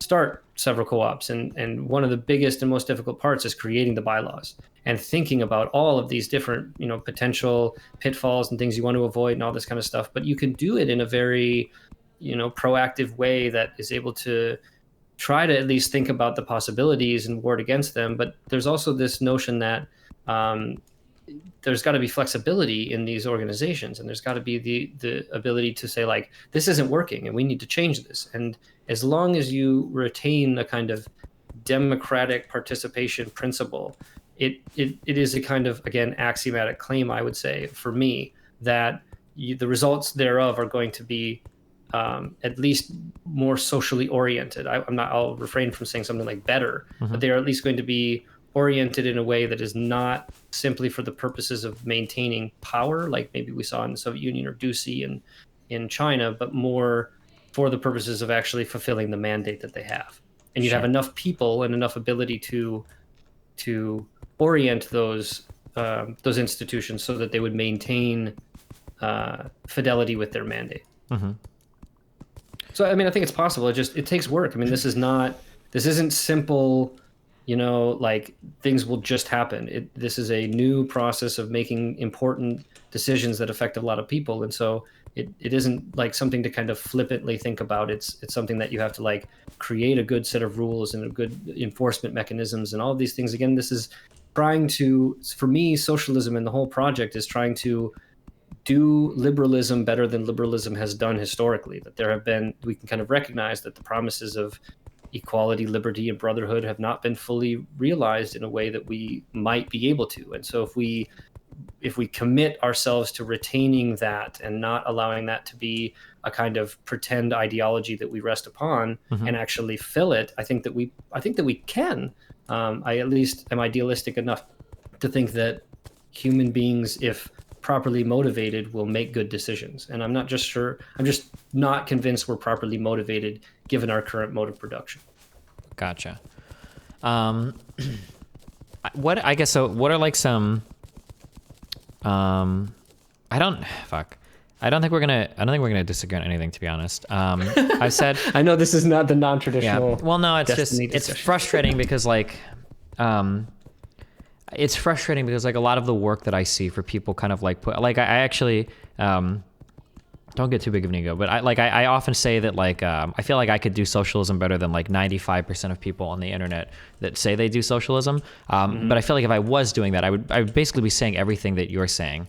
Like the idea of this kind of like slow churn and burn, where you are slowly creating these structures in society that become like capitalism, like you said, like self-justifying, right? Like say you have a neighborhood where you've got like a few guys that you've pegged out that are, you know, good guys you can call for help. And then say you like start to get these small businesses started up that are all ran kind of cooperatively, and like you don't need to rely on the police. You've got like internal funding that like when you build these structures up, like you get to a point to where it's not a matter of like, you know, like the point you make about violence, it's not a matter of like we need to violently overthrow the system. It's more like we need to defend ourselves because we've actually become like so self-sustaining and so self-justifying that now we're facing external pressure, right? Yeah, and I think that like that's like a compelling idea to me, and like if it works, I mean, I think you would have to be dogmatically committed to capitalism to not say, okay, well maybe this is an alternative model that we ought to consider. But it truly feels like, and maybe it's just on my world lost on the internet, like these arguments are just wholly, completely and totally fucking absent from everything. Like instead it's like we need to kill all capitalists and murder landlords because they're destroying society like ASAP. And that's like the extent of the conversation that exists when you talk to left-leaning people. And unfortunately it's not even just like the crazy people on Twitter. It seems to be like a lot of the larger, like, I don't know if you consider Chapo Trap House to be like good representations of lefty ideals or socialism, or any of these really, really far left progressives. I don't know if you call them like the Brianna Joys or whatever, and all these other people, but yeah, like this type of talk just seems to be totally fucking absent from everywhere. Yeah, I don't disagree with that. I think that you know, obviously, I think those podcasts and things like that have a lot more play than mine does. I think that like, I mean, it's a few people have said it in the chat too. Like, I can be very long-winded. I think these are complex topics that need quite a bit of explanation. They do not fit very easily in the kind of Twitterverse and you know, hot takes and quick things like that. This is really important to think about in a kind of deep and meaningful way. And I don't think Twitter fosters that kind of communication. And I don't think that a lot of people who are using that as their primary vehicle for even discussing it or making inroads with people who don't agree with them are like that. It's a very successful kind of project. I think. Yeah. Again, the most important thing that we can do is to like organize actually existing people. And that, for me, I mean, the subtext title of my podcast is like a podcast for the rational left, because I have a difficult time with, in many ways, the kind of postmodern aspects of the left that sort of frustrate me, because I think that they distract a lot from the problems. And, you know, I'll take the kind of view, throw it out there, be curious what you think of the idea for me that I don't know if you saw like the CIA advertisement that is all like, you know, kind of a woke imperialism, like we employ women at the CIA, aren't we cool? Like we don't do anything wrong. And I think that there's with social issues like racism, homophobia, sexism, these issues that have become, you know, part of the discourse in a different way than they have previously, I think are not going to be fixed or are essentially not solvable under the current economic base that we rest on. That there's a fundamental sort of, again, class difference between people who own and people who work at businesses and in the means of production that help to not sometimes create, sometimes overblow, sometimes I think exacerbate potential tribalist kind of divisions that we humans tend to do without much prodding. And so I think it is my view that something like racism will not be sort of curable, for lack of a better term, under the current system. So in my view, a transition away from capitalism is a necessary but not sufficient condition to addressing some of these like social ills. And so I would I consider think myself an anti-racist, but I'm an anti-racist in the sense that I am essentially a sort of socialist first, because I think it's only in terms of a new economic paradigm can we even begin to address some of these horrific social ills. Sure. So, okay, so this is something that that I would push back on, and I'm kind of curious. I think, so broadly speaking, in terms of how you identified like your goal for social progress and everything, I think I generally agree that it's like a good thing to try. So something that this kind of comes with my amoral analysis with like what economic systems tend to do. So one of the things that I like to look at a lot, I think, is racism, because this is a really common claim that I run into with a lot of people that will say like, oh, like capitalist systems embolden racists, or they empower racists. This is one of those like transactions where I kind of see capitalist systems as making no statements on racism, but rather they would just push whatever generates like greater profits. So I would view that at one point in time, I think that racism was very much like a money driver. Not just racism, all sorts of bigotry. Like you don't want like gay people kissing in a TV show.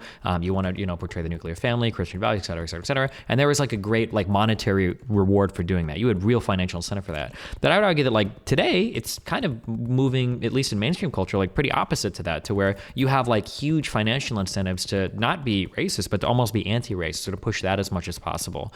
And when I kind of look at like racism in society through that framework, right, where like if you're creating more woke shows, or if you've got more, I don't want to say woke, but more diverse casts, like you get bigger audiences, you make more money. Like it's proven today, even if you hate black people and women, that just having a more diverse company, just period, even without any qualifications taken into account, like actually like confer real revenue advantages onto a firm of certain sizes. Like this is something that's like pretty well documented. Like just diversity for the sake of diversity seems to confer financial advantage on you. So if I look at like how capitalism functions there, and then if I were to also think, imagine if the United States would have been socialist, back in like the 1800s, like could I imagine that like worker co-ops there would be like voting away, or that worker managed firms or worker run stuff would be voting away kind of like the white hierarchy in the world, especially when in the 1950s and 60s, you had labor unions fighting back so much against civil rights era legislation and stuff. Go talk about that. I'm curious. Yeah, I mean, well, so I think there is an inseparable tradition of kind of anti-racism and pro-feminism and things like that within the larger sort of Marxist movement. That I think that there is the notion that the project is mass liberation.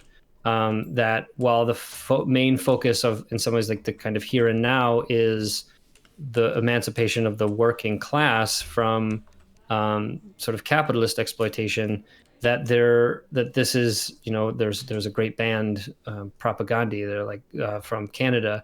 They had like this great line where like, if you recognize one form of oppression, it's much easier to recognize the rest. And so like, for me, I mean, a lot of like, I came to a lot of this through like vegetarianism and atheism, and it kind of, for the frustrations with oppression in like within the church and then against animals was a kind of opened my eyes to different kinds of oppression. And so I think I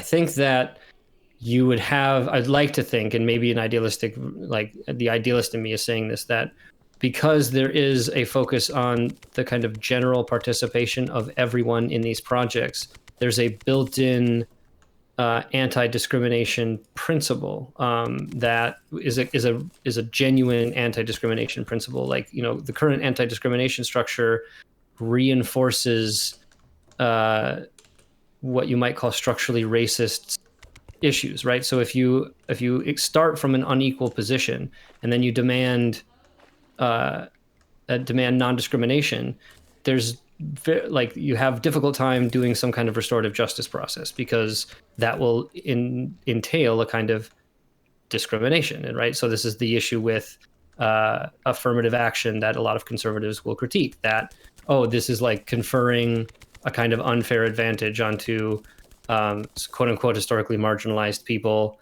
and so it kind of violates the anti-discrimination principle. And so you have I think within the larger project of creating a genuinely democratic society and institutions that are principally democratic, one of those principles is that you can't that you won't discriminate. That if we're starting from a position of genuine participation and a relative sense of equality, because like even part of my answer that we haven't gotten to in terms of like a socialist society too is going to have some kind of government or quasi-state structure that's going to ensure the production and distribution of basic goods. And so if we kind of assume that there is this notion that the basic necessities of like at least Maslow's basic hierarchy are taken care of, that's a situation in which the incentive structure to marginalize other groups is highly disincentivized in a way that may make it sort of weird to like it would be weird to do so. And so this person who suggests like, hey, I think we should like prohibit Black people from being in our community, everyone to kind of go like, what the fuck are you talking about, Joe? Like you're talking nonsense. I think it would just be kind of in some ways taken for granted. Whereas if we're looking at the process in the current paradigm, this is a long drawn out process that takes, generations of very slow and arduous change while, there is a non-negligible number of marginalized people are being killed by the police and specifically oppressed. And I mean, there's still money to be made by fostering tribalism and racial division and things like that are still highly useful for the companies. So there may be in some places a disincentive towards overt forms of kind of discrimination and racism. There is still enough of an incentive for it to be a pretty recognizable feature of our society. Okay. I would hope that would be the case, but obviously this is still a bit theoretical. I guess, yeah, because I think, unfortunately, as far as the U.S. goes, the best kind of comparisons I have are labor unions, and I don't think that their track record on like environmental issues or on like race issues are very good. Like I wouldn't want to hold that as like... they're not, and I think that a lot of that, interestingly enough, coincides with the decommunization of the CIO in particular. Because I mean, when the AFL and CIO merged, that was essentially the kind of moment of gutting the socialistic labor movement that the Communist Party and other groups had done a lot of work to sort of organize, and particularly in the South, and particularly with Black people. And so I think that if you look at labor organizing from groups like the IWW and from the Communist Party in the 30s and things like that, much better track record on racial integration and those kinds of things than any other labor unions. I think the IWW is, if not the first, definitely the biggest one that it had existed that had integrated unions, in the teens. So I think that it kind of depends on, labor unions can also be very helpful for the capitalist system. I think labor unions, we had an episode on this on All Things Co-op where talking about the differences between co-ops and labor unions. And I think labor unions for me are a kind of step one at organizing workers together to create some kind of employee organization. But the real goal is ultimately to not have to bargain with somebody who's extracting your surplus labor, but ultimately to be able to make the decisions about what people are actually doing. Yeah. And so those are different kind of desires and different goals. And so a worker cooperative has a different interest than a traditional labor union. And so the decisions that co-op is going to make are likely going to be more egalitarian, more based on genuine democratic principles, one of which I would think is non-discrimination. And even the notion of like minority rights, you'd want to make it a situation where it might be a majority rule kind of situation, but there are appeals processes or other kind of stops in order to make sure that the majority doesn't, just vote destroy away the rights minority. of minority. I think that these are all liberal ideas that, again, I think that there's too much talk of like just destroying liberalism, and you're not destroying liberalism. You're trying to figure out what's not good about it or where it fails to meet up to its promises, and then finding a way to meet up to its promises. And I think one of the promises that capitalism hasn't delivered on is the equality and fraternity part of it. And depending on how you define liberty, those aspects. And so if that was the main cry in terms of the ideological or philosophical justification for the French Revolution and the move to like bourgeois liberal democracies, then its corresponding economic system is not built on the same structure and the same ideology. And so the very kind of quick like way of describing it is just making sure that there's democracy at the workplace, and that that there's principles that if something affects you, you should be able to have an effect on it in terms of your voting ability or some kind of decision-making process is kind of necessary in order to live up to the actual expectations of the reason we got rid of feudalism, but also so that we can, in like talking about your perspective, genuinely get a better standard of living, finding a way that makes us all feel like we can get everything that we need, that our decisions are not being based on fear of losing the means by which we can eat or house ourselves, and not having to rely on some faceless bureaucratic institution when we get in a situation like that, but to just have the genuine social security enough where the basic needs are provided for us and that we can genuinely democratically participate in our lives where they are affected. And I think that, so again, that's the combination of the moral argument with the economic argument, that I think that you can easily understand how you could still get high degrees of production in a larger context of greater amounts of participation and a kind of more genuine ability to feel connected and engage in social enterprises and social projects that are not going to potentially cause you to live in poverty if they don't work out. Mm-hmm. And so I think all of that's possible. I think that there are certainly problems and issues that you'd have to work out, but in a very general sense, like in his book, Understanding Socialism, Rick Wolff defines socialism as a yearning to do better than capitalism. That's a fucking broad definition. I'm not sure that that's a super useful one, but the idea is that at the minimum thing that connects all socialists, and this is a point he didn't make and should have, is that we're all just trying to do better than capitalism. Sure. Maybe some of us think that it's going to come through social democracy, and maybe others of us are thinking that it's going to come through, a more important change and a larger change in terms of, other aspects of the society. And that's where we kind of come down. But I think that if you're not talking about ridding ourselves of this ability for individuals to essentially like exploit the labors of other people or to extract the surplus value from other people's labor, then we're not going to do much better than capitalism. We're going to have a hard time genuinely dealing with other inequalities and inequities in our society. And we ought to focus on the base of our society, which is our economy, and do it in the way of trying to do it in a way that is as least disruptive to the quality of life that people have. And I think that we can do that by genuinely organizing individuals towards the project of growing cooperatives that could be the next institution of economic production that will give us the results that we want and the sort of freedom and moralistic things that we all kind of, I think, do want and do smuggle into our economic arguments. Sure. Yeah, I mean, I guess like generally, I don't think I necessarily disagree with you. It'd just be interesting to see how some of this played out. Yeah.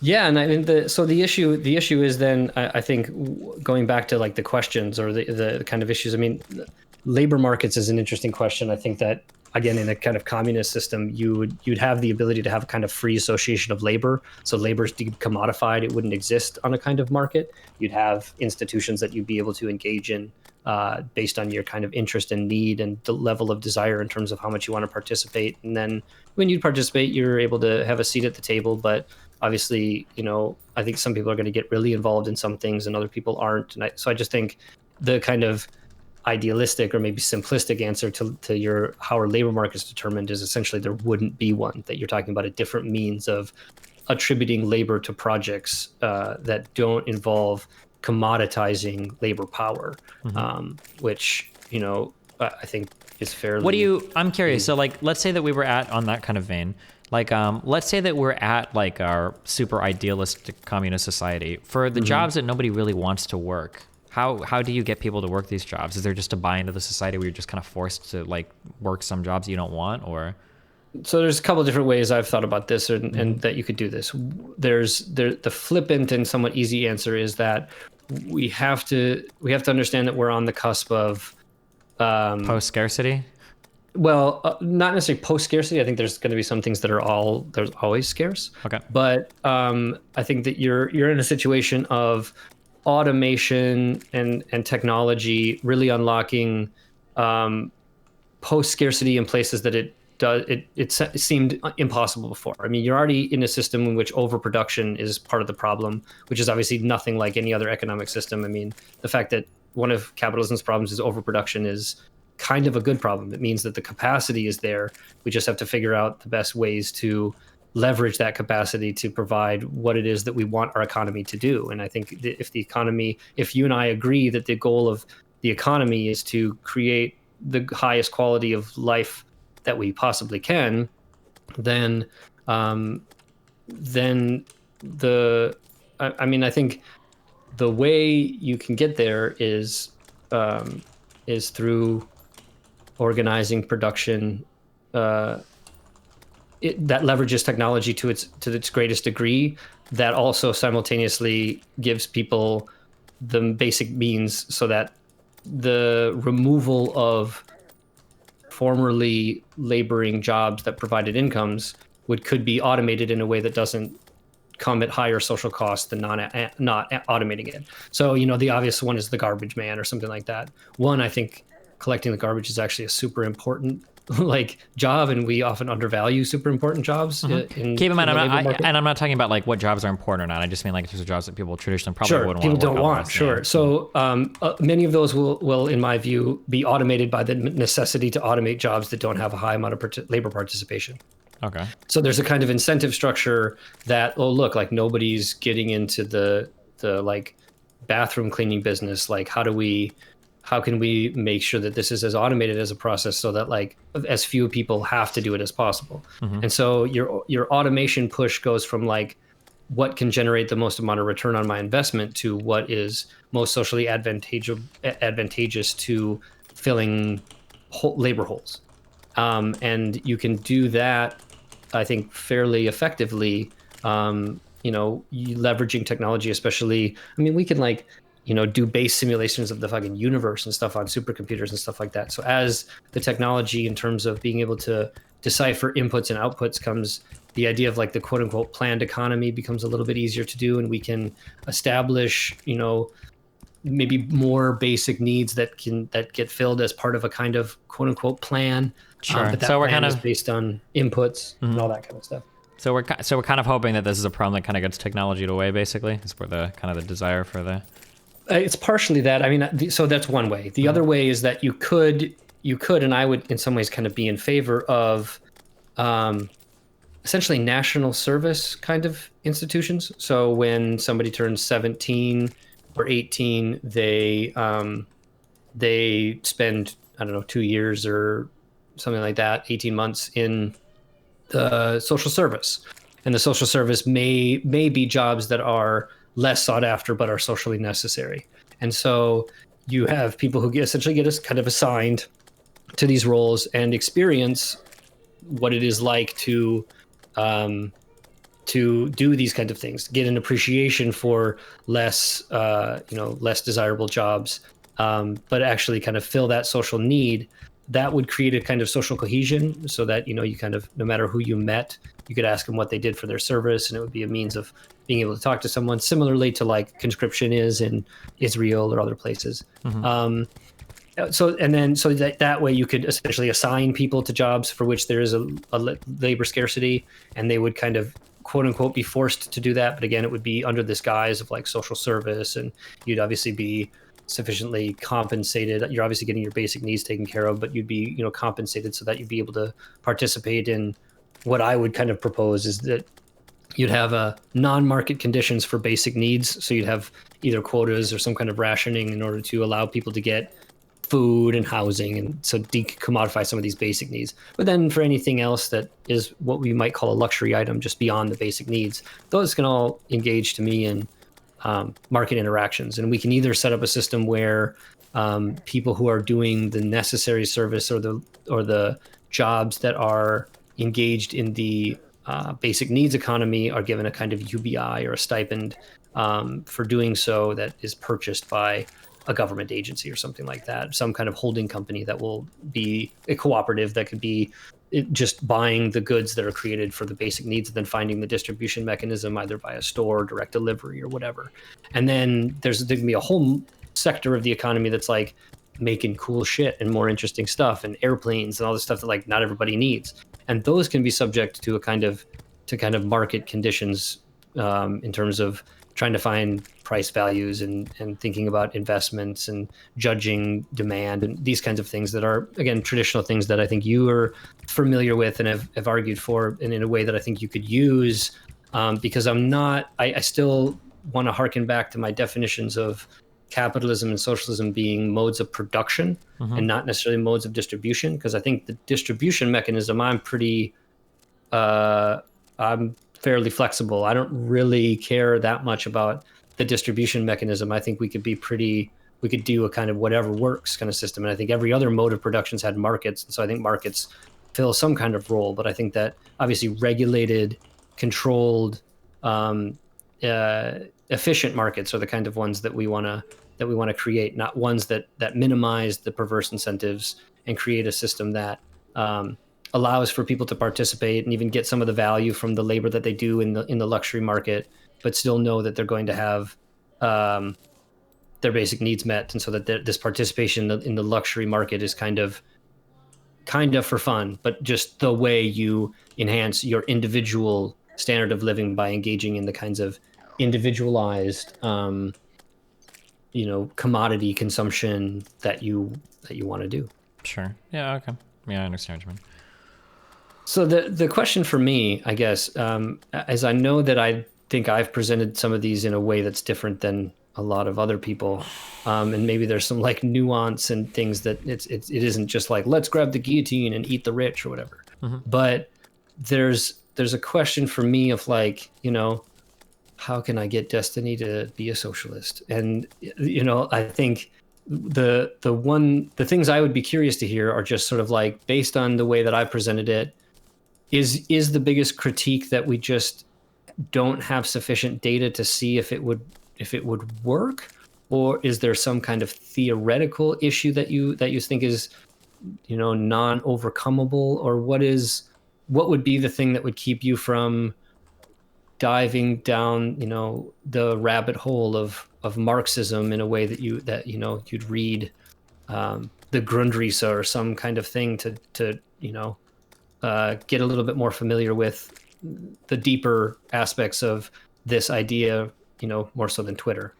Yeah, I mean, I think that I think that basically all I'm looking for when it comes to a lot of economic stuff or stuff like this is basically just more empirical claims.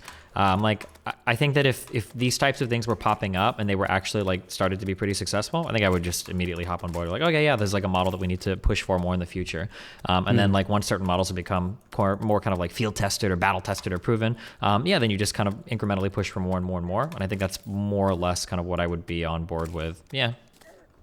So is that like on the like economies of scale size, like if we can, are you saying like, because obviously again, and you talked about this, we've talked about this with several people, there is obviously the go-to example of Mondragon. There are existing cooperatives, and there are think tanks like the Democracy at Work Institute and the Democracy Collaborative who do studies and do kind of pretty social science rigorous examinations of how co-ops do in terms of whatever different kinds of KPIs and stuff like that, and they're kind of doing that empirical work, and so I'm wondering kind of if we're already getting examples that this is working, at least even some ways on the small scale, is it just a kind of, I want to see a Walmart level cooperative and I want to see it exist before I'm on board? I mean, like, I'm already on board with what works. So, like, for instance, like, it's just like pushing things more and more to the next step. So, like, right now, I'm familiar with the idea that co-ops in some sectors seem to work pretty well, but there are some challenges for co-ops, some pretty big challenges. Like one being raising capital. It's a really, really, really big deal for a lot of co-ops. And then something I'd be interested in is I wonder if we had for at least some while, like preferential loans for people starting co-ops, right? Run that experiment for a while, see how that goes, see if we get more and more, see if co-ops work better in some sectors or, you know, than in other sectors, or if they've got access to more capital. Yeah, when that stuff starts happening more and more, I think that would be cool, basically. Are you familiar with Kirsten Gillibrand's Main Street Employment Ownership Act? No, why? What's that? So they tacked it onto like a defense spending bill, but it had pretty high levels of bipartisan support, which basically, all it really did was task the SBA with creating a kind of some loan designation for co-ops or something. Well, it specifically said that it was designed. It was supposed to, basically, you have the SBA understand co-ops and facilitate greater amounts of investment or like loans and guarantees and things like that to employee-owned businesses. So this is, of course, employee stock ownership programs and worker cooperatives and even consumer cooperatives. And so that like sounds like a good, like that's like for a lot of us in the co-op community, it's like, oh, right, fuck yeah, like this is cool. Like this is something that like is really on board. The problem was that the SBA got it and it like their loans demand a single source of guarantee. So the rules are set up so that like if you have a diversified ownership structure in terms of the cooperative and there's not like a single designee that can be sort of responsible be like the from the guarantee. SBA perspective, they won't give the loan. And so like the SBA was just so unfamiliar with the cooperative structure that it couldn't even implement the one piece of federal legislation that there's been. And so although I imagine, to be fair to the SBA, that type of guaranteeing of a loan must be a fucking nightmare. Because like I'm trying to imagine that, like, let's say for instance you have a co-op of 10 employees and let's say they default on that loan. How do you even begin to extract your defaulted people? Like, let's say for instance, I can think of like 5 challenges immediately. So let's say that you've got varying levels of net worth to each of them. Do you go after each of them for equally like the same amount of money, or is it proportional to their wealth, or is it equally the same amount of equal share in the business? What if like 2 of them can't afford it and 2 have to declare bankruptcy, but the other 8 don't have to declare bankruptcy? Do you shift the burden onto the other 8, or are 2 just allowed out of it? Or like there's like I can imagine the challenge. Not to say that the SBA shouldn't try to figure out something, but that sounds like it would be. I'm trying to imagine if you give a loan to the co-op, how do you recover your money if it doesn't work out? Yeah, I mean, well, to me, there's a kind of similarity in terms of it's not exactly the same, but we've dealt with collective ownership of businesses. Like we have structures that are able to do that. You know, I mean, the corporation itself is essentially a model to do this. And so I think that there are, like, I totally agree with you that given this state of things right now, there are serious challenges that need sufficient energy to figure out. Sure. The issue real is that quick, the current paradigm is one that doesn't incentivize that sufficiently. Yeah, I understand that, but real quick, so in terms of like businesses are able to do that right now, kind of, but really what we're talking about is startup capital. Startup capital usually comes in the form of like, I own part of your company, like I have equity, like ownership equity, or it comes in the form of loans that are personally guaranteed, right? So like a lot of people will take out a loan against like their house to try to start a business or something, right? Even if corporations have similar capital raising things, the guarantor, I think of the loan, the guarantor, is going to be more clearly defined because you don't have 10 people splitting kind of like the loan or whatever it's going to be, It's perfectly possible, though, for the SBA in consultation with a cooperative that would be applying for a loan to essentially discuss with the cooperative different bylaw modifications that would, if it doesn't already allow it, to have an already existing structure for how to handle these kinds of things. I mean, so the process of creating bylaws for a cooperative is significantly different than it is for like a traditional business, because you're thinking about all of these different things and you're involving a number of different people, and it isn't just like somebody sitting down and saying like, I own this business and I'm going to be the one that's in control of it and I'm going to take all the risk and that's how it's going to be. So like there's this huge discussion aspect of like, what is the structure of our cooperative even like? How do we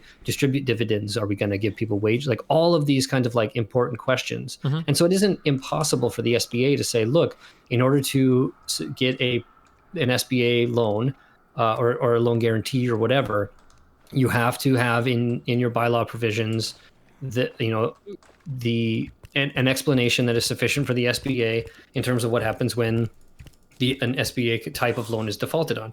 And so that would necessitate the cooperative to have a general assembly meeting or have some kind of board meeting that would discuss that. And if they approved it, the SBA would give the loan. And if not, the SBA doesn't have to. And so these are I agree with you that there are problems. They're not insurmountable. They're just tough. Yeah, sure.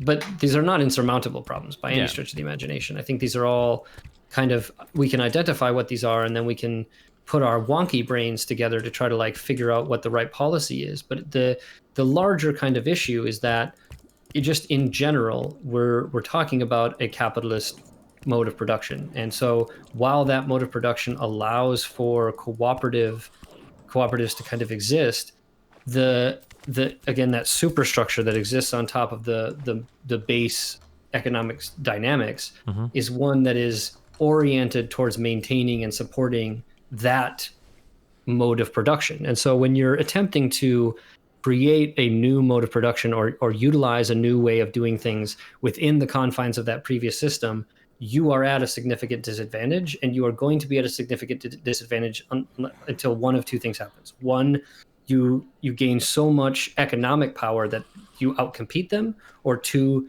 you gain so much political power that you can change the rules to orient it towards your mode of production.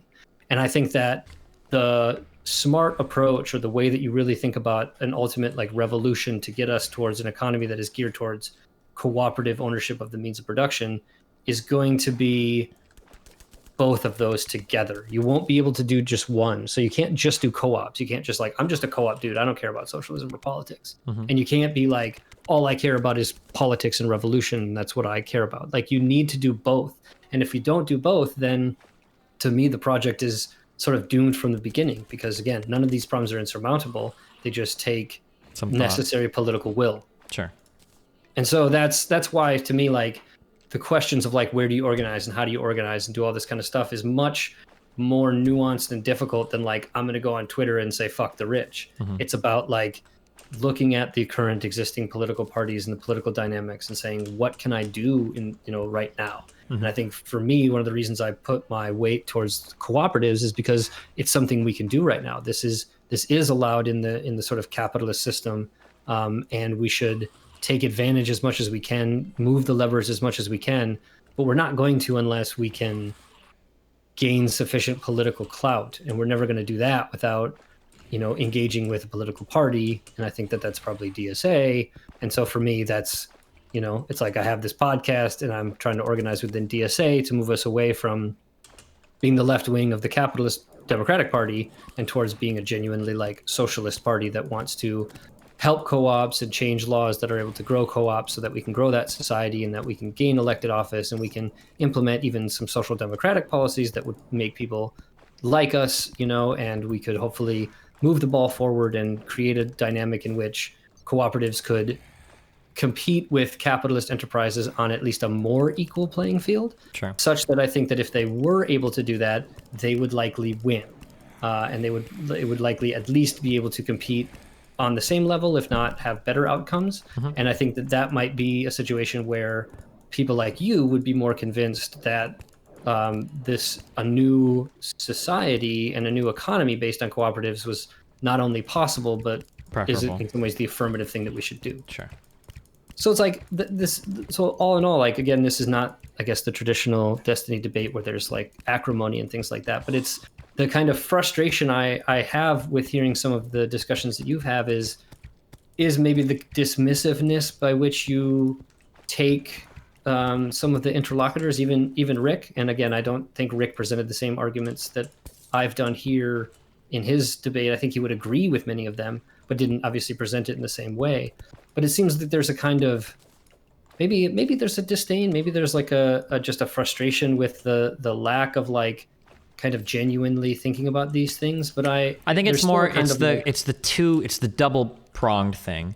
it's the relentless attacking of and shitting on of liberals combined with just a total inability to engage with any subject matter at all with your own idea, not you particularly, but like of the person arguing, of their own ideas, of their critiques of capitalism. They don't understand their own systems. They don't understand capitalist systems. They seem to hate liberals and want to shit on liberals, but it seems like they have a hard time sometimes even differentiating themselves from liberals. That type of thing is just very, very, very, very, very frustrating to me. Yeah, go ahead. Can you see how liberals are frustrating for somebody who has the perspective of wanting to do better than capitalism, and seeing the kind of like constant support of capitalism? I mean, you know, the sort of famous Nancy Pelosi saying to the kid who asked, like, you know, what about socialism? She said, "Look, we're capitalist," and that's like all there is. You know, that's a really frustrating experience for somebody who wants to, even at minimum, get social democracy. And the Democrats don't, and even sort of the kind of woke liberals don't even seem to be all that interested in doing something like that. I mean, like, while you say that, I mean, like, I can understand why that might be frustrating for, like, this isn't like a slight at you, but I can understand why that might be frustrating for somebody that like argues on Twitter all day. But for somebody like you who's trying to like make arguments of like alternative, you know, economic organizations or whatever, like, I feel like I could make exactly the argument that you're making, and I feel like I could convince like my mom, who's a diehard like Trump supporter, hates socialism, like she was like Air Force, comes from Cuba, like very much anti a lot of that stuff. I feel like I could make all the arguments that you did, and she'd be like, "Oh yeah, this all sounds like great ideas." I would just never use the word socialist. Not to say that like you should avoid it, but like I just like the only time I could ever see, like if I was making the types of arguments that you make, the only time I could ever see like a capitalist like frustrating me is if I was really intent on destroying that idea that like capitalism is anything. I like if I was just relentlessly shitting or attacking on capitalists and they were pushing back, like, "Oh well, fuck you guys," like, yeah, then I'd be frustrated.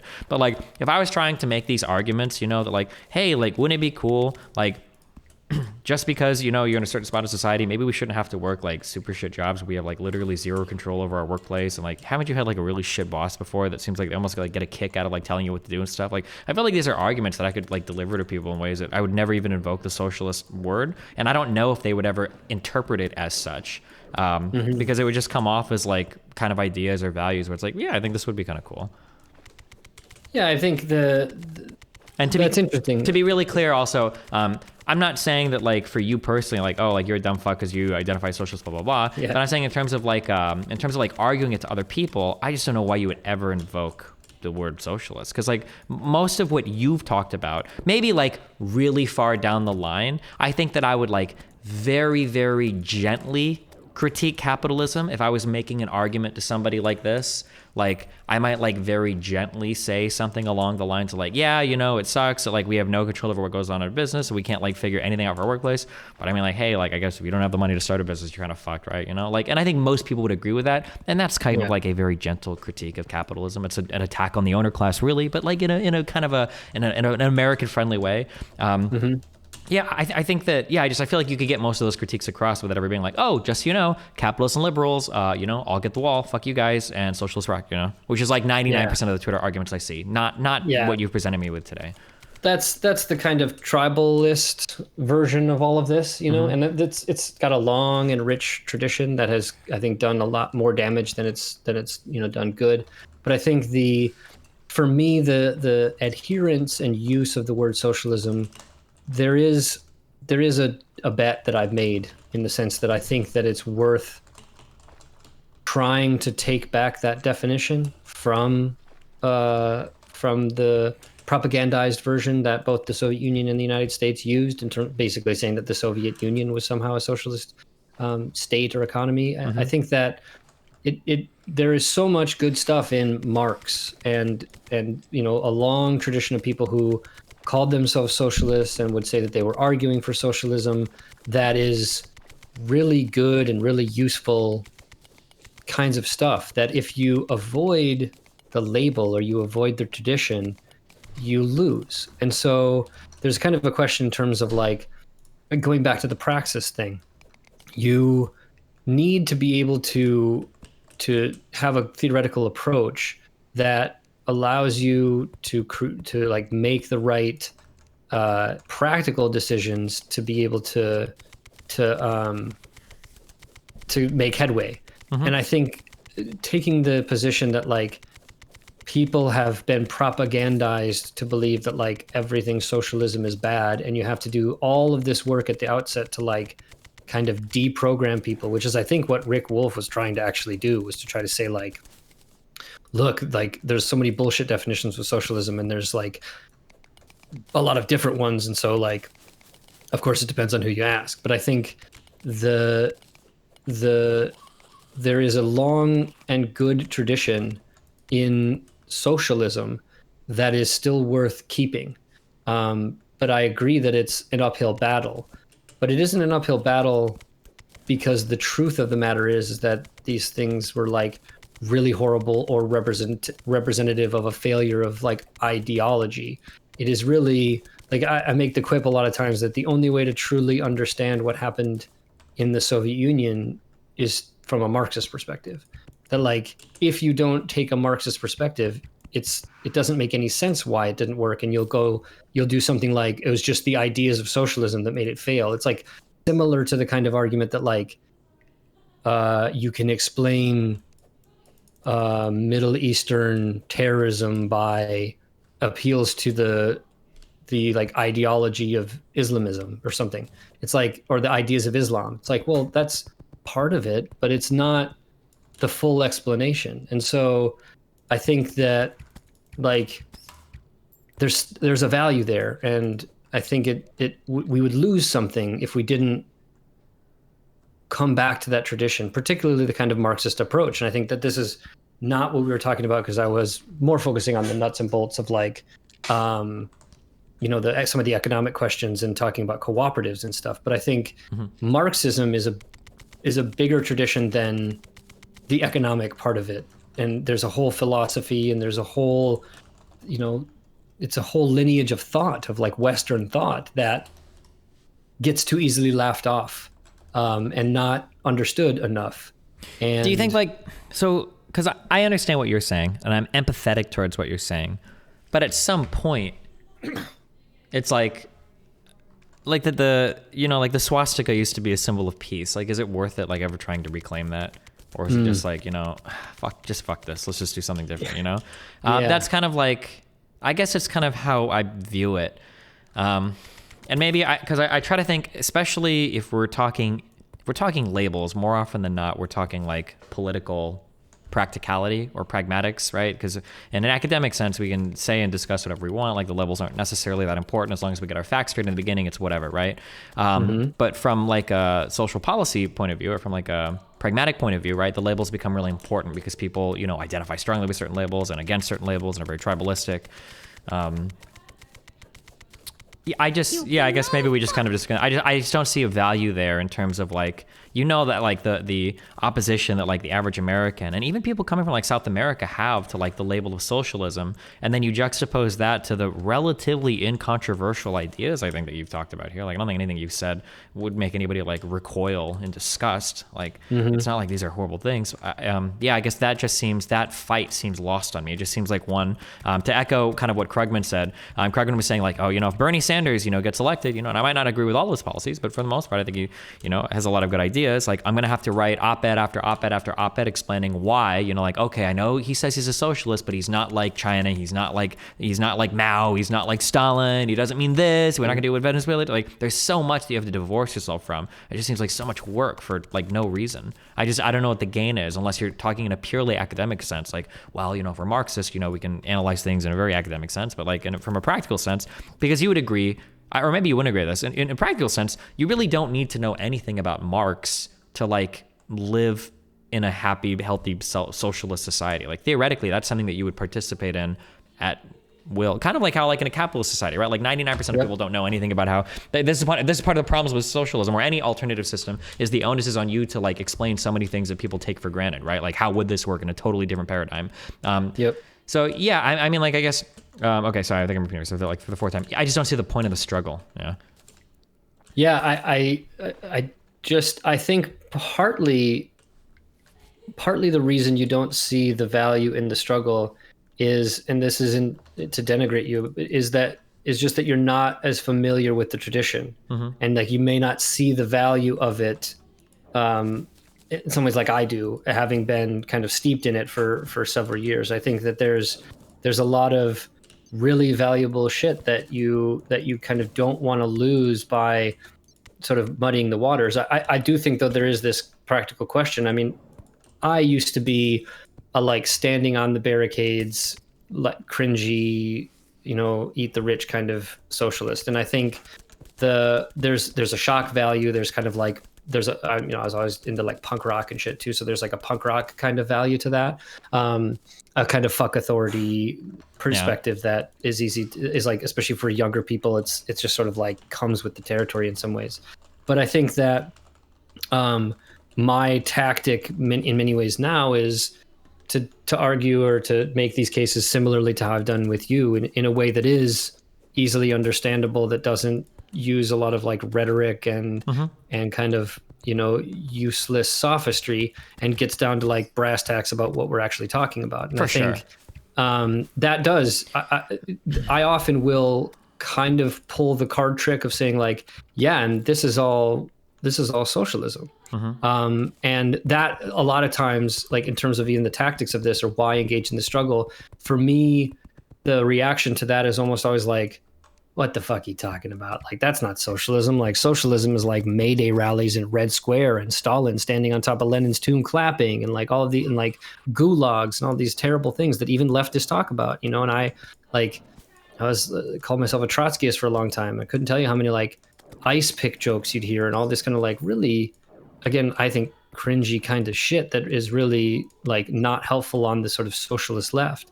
But if you just discuss the ideas with people first and then kind of introduce it that way, and then say, hey, this is what I mean, and I think what even Marx and some guys have said, this is what it sort of means. And the people who had this understanding had a lot of other perspectives that were really useful to understanding a lot of other things. And so like there's so much value to this Marxist perspective and critique that we gotta keep the words as difficult as they've become to use, but still talk about what they actually mean. And I think if nothing else, if we can, when I was younger, I was anticipating a revolution in my lifetime.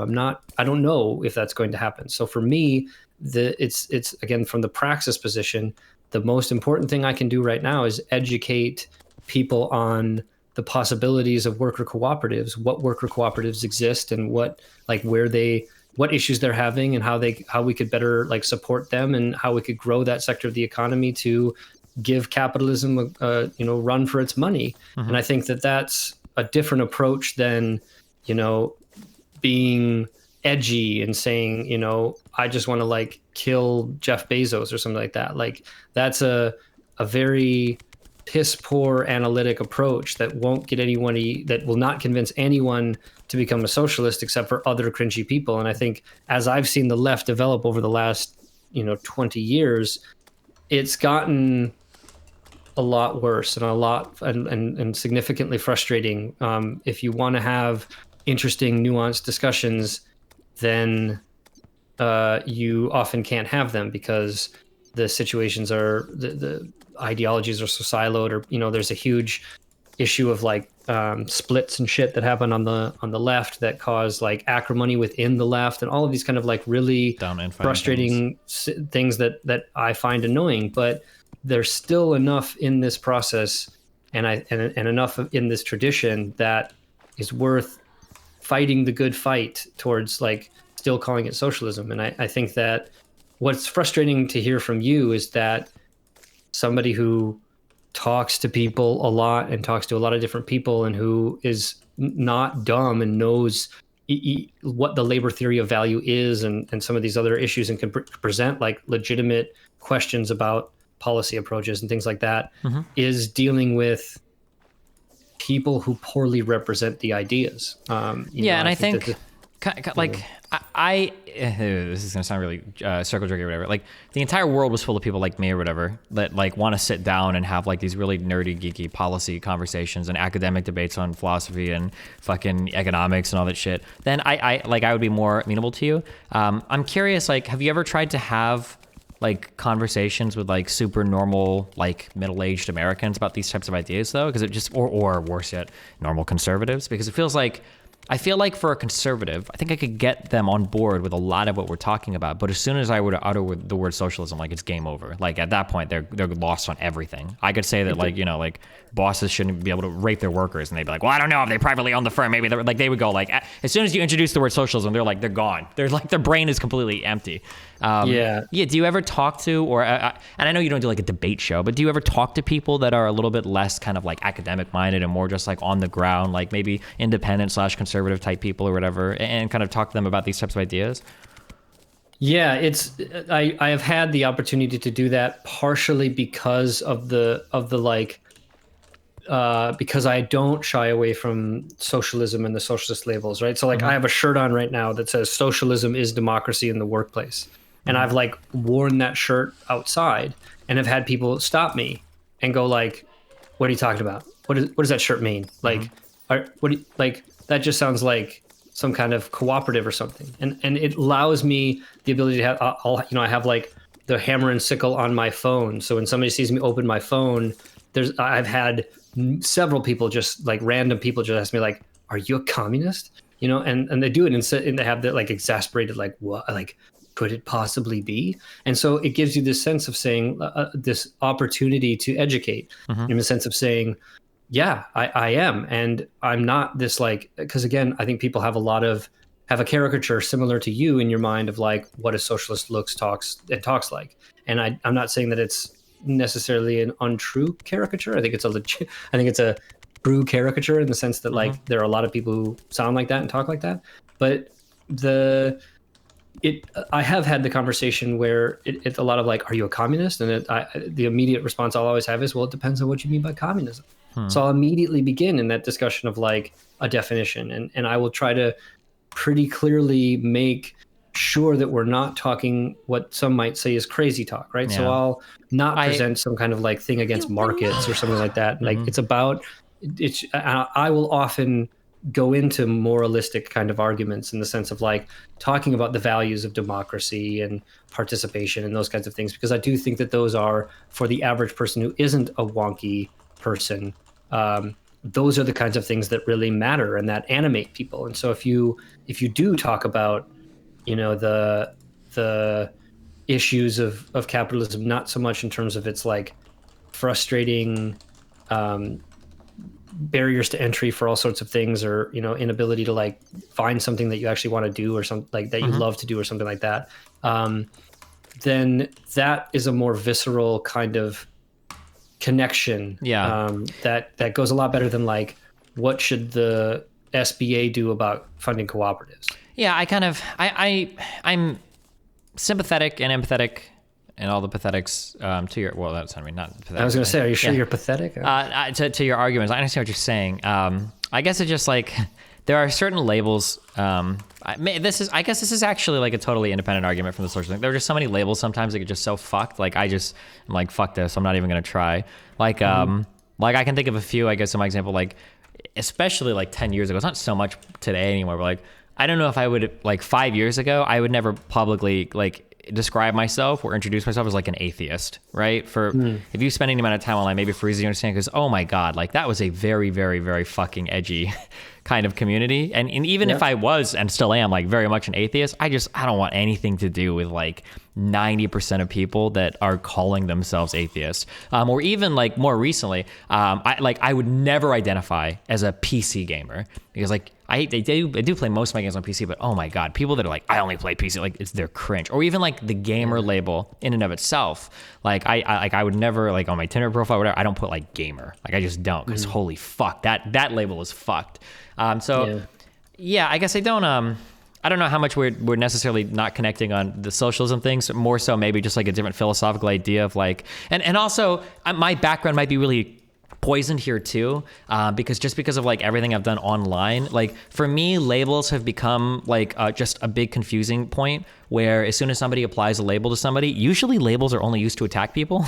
Like generally, if I'm identified as something, it's because people want to shit on me. So like somebody might call me like a neoliberal and then say that I want to like invade and destroy Vietnam, or they might call me like a socialist because they think I want to like kill all capitalists, or like depending on who I'm talking to.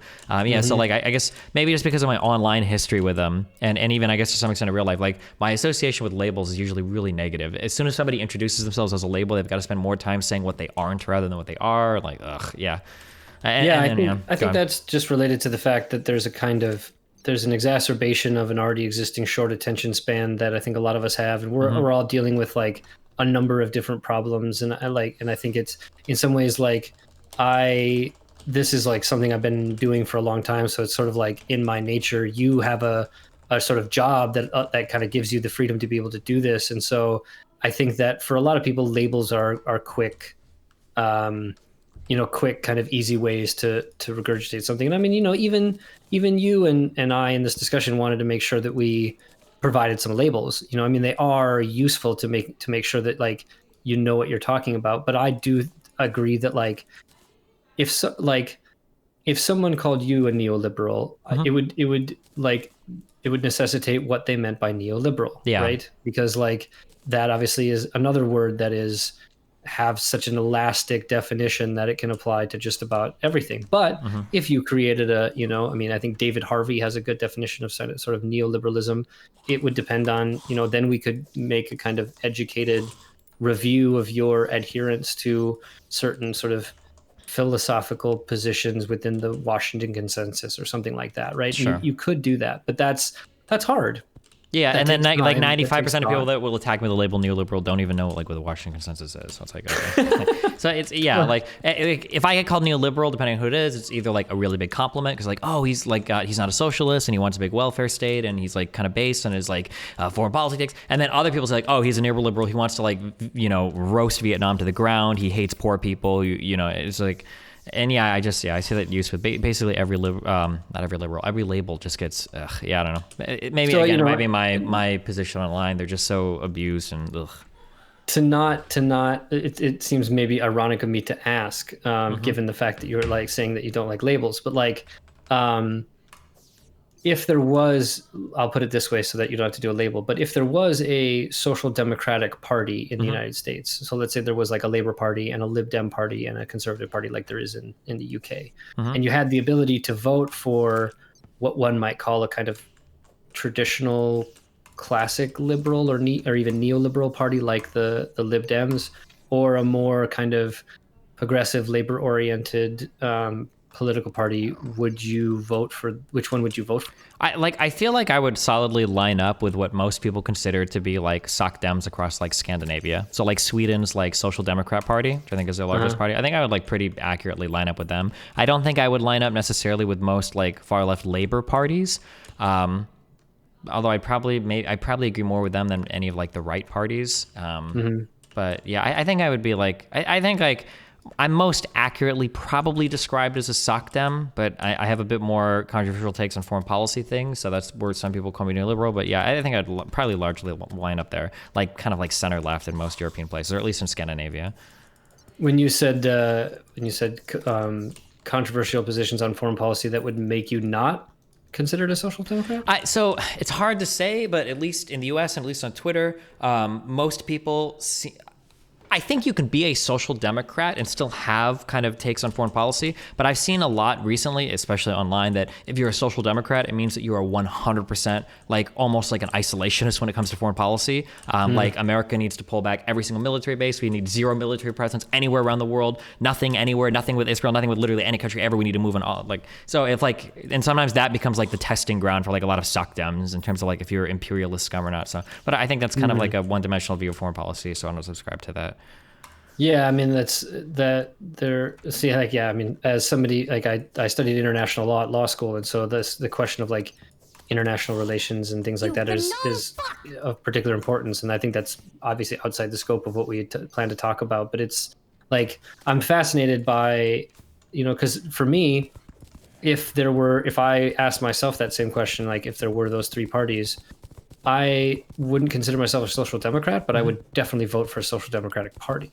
Because I obviously think that I'm of the mind. There's a long question in the socialist community about reform or revolution, Yeah. and I think that's the or is the problematic aspect of that. I do think it's reform usually to revolution, that you're never going to like just one day create a revolution. You're going to have to like engage in a long process in order to like get ready for that kind of thing, and you're only going to be able to do so if you've enabled a certain kind of like, I would say, social democratic like reforms and stuff like that. So like I engaged in 2016 incredibly with the more radical left on the issue of Bernie, because obviously on the left, Bernie was problematic for some for not going too far, and like just what the doctor ordered for other people. And I think there was a huge debate, particularly online, about whether or not, you know, a real socialist would like support Bernie Sanders. Yeah. But to me, it's like a no-brainer. You obviously want the situation to improve for people, and so if like it's not socialism or bust, it's, you know, like it's reforms on the way. I think that there is a kind of significant difference between a Bernie Sanders and a Joe Biden kind of approach. I'm not sure that Joe Biden is really all that interested in creating a genuine sort of social democracy, but you know, so I think that there are legitimate issues one may have with the Democratic Party. And I mean, I didn't vote for Trump, but I didn't vote for Biden, and so I think that's like a defensible position for a socialist or something to take. But I think that social democracy is like good, and at minimum, I think that even from a socialist perspective, if you could have a discussion with someone such that we're having right now, and even if the end agreement is we should enact more social democratic policies in order to like ameliorate the position for the worst off, that's success. And you've gone, you know, in my view, 90% the way there. Then you just start talking about co-ops. Shit, you're 95% there. And then you just have to like drop the socialism bomb and hope it doesn't. How do you respond like to people though? off. So I think Marx said this as well. And then I hear other lefties echo this. So one problem with capital is that capital can use the institution of the state to support itself.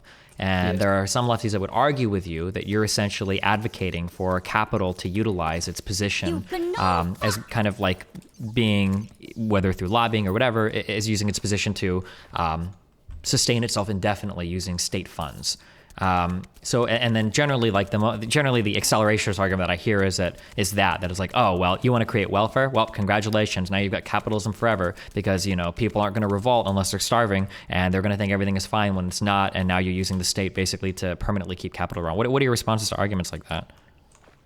So the ultimate problem with social democracy is that it doesn't have as its project addressing the fundamental base relations of society, and so that is a limitation of it. The somewhat ironic argument I will make that kind of makes people, you know, eyebrows furrow is, I think the issue in Venezuela was not that they instituted socialism; it's that they didn't, and so, or even something remotely close to socialism. I think that the cooperative movement in Venezuela has actually been very successful and is still actually fairly operating decently given all the dire circumstances and things like that. And so there are limits to social democracy. I think they were creating a social democracy in Venezuela. They were not creating a sort of socialist state or something. So well, I think do you feel like fairly confident or fairly comfortable talking about like Venezuelan affairs? Yeah.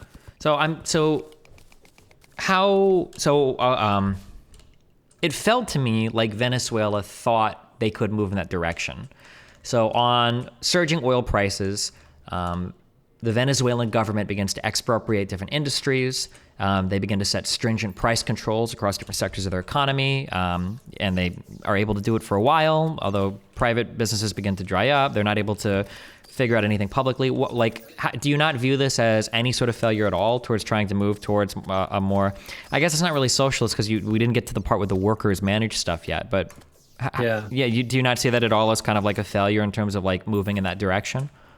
So the situation in Venezuela is a multifaceted problem.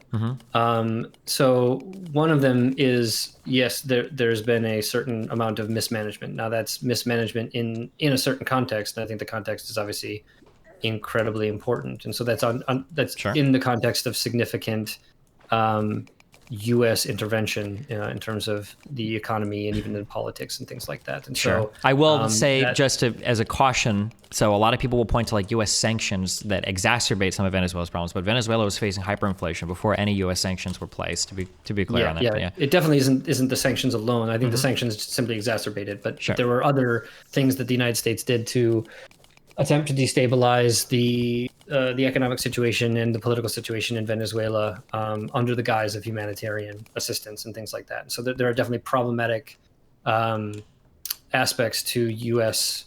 Monroe Doctrine style involvement in Latin America generally, but particularly in Venezuela. So when Chavez gets elected, the idea is very clearly social democracy. It is using not only oil revenues but natural resource revenues, let's say, to fund investments in social projects that had been underfunded basically since independence. Okay. And so he engages in these different missions that build housing and build schools and provide low cost or no cost housing, schools, food, other kinds of social welfare programs that are, in terms of alleviating dire poverty and dealing with literacy and education, extremely successful. Like they were able to do the things that they set out to do. There was, I think, a lot of confrontation and a lot of frustration with the situation of essentially Venezuela's oil reserves being all but owned and controlled by private, usually U.S. Corporate interests who have the goal, again, of any traditional business to extract as much profit, and aren't necessarily interested in investing back into the Venezuelan people. And so I think the project to specifically nationalize the PDVSA, the Venezuelan Petroleum Company, was done not necessarily for the purposes of like fidelity to some kind of communist project, but really just for the purposes of being able to better control what you could do with the output that you were getting, and to be able to have a faster and more efficient mechanism to fund the social programs. So there obviously is an inherent problem in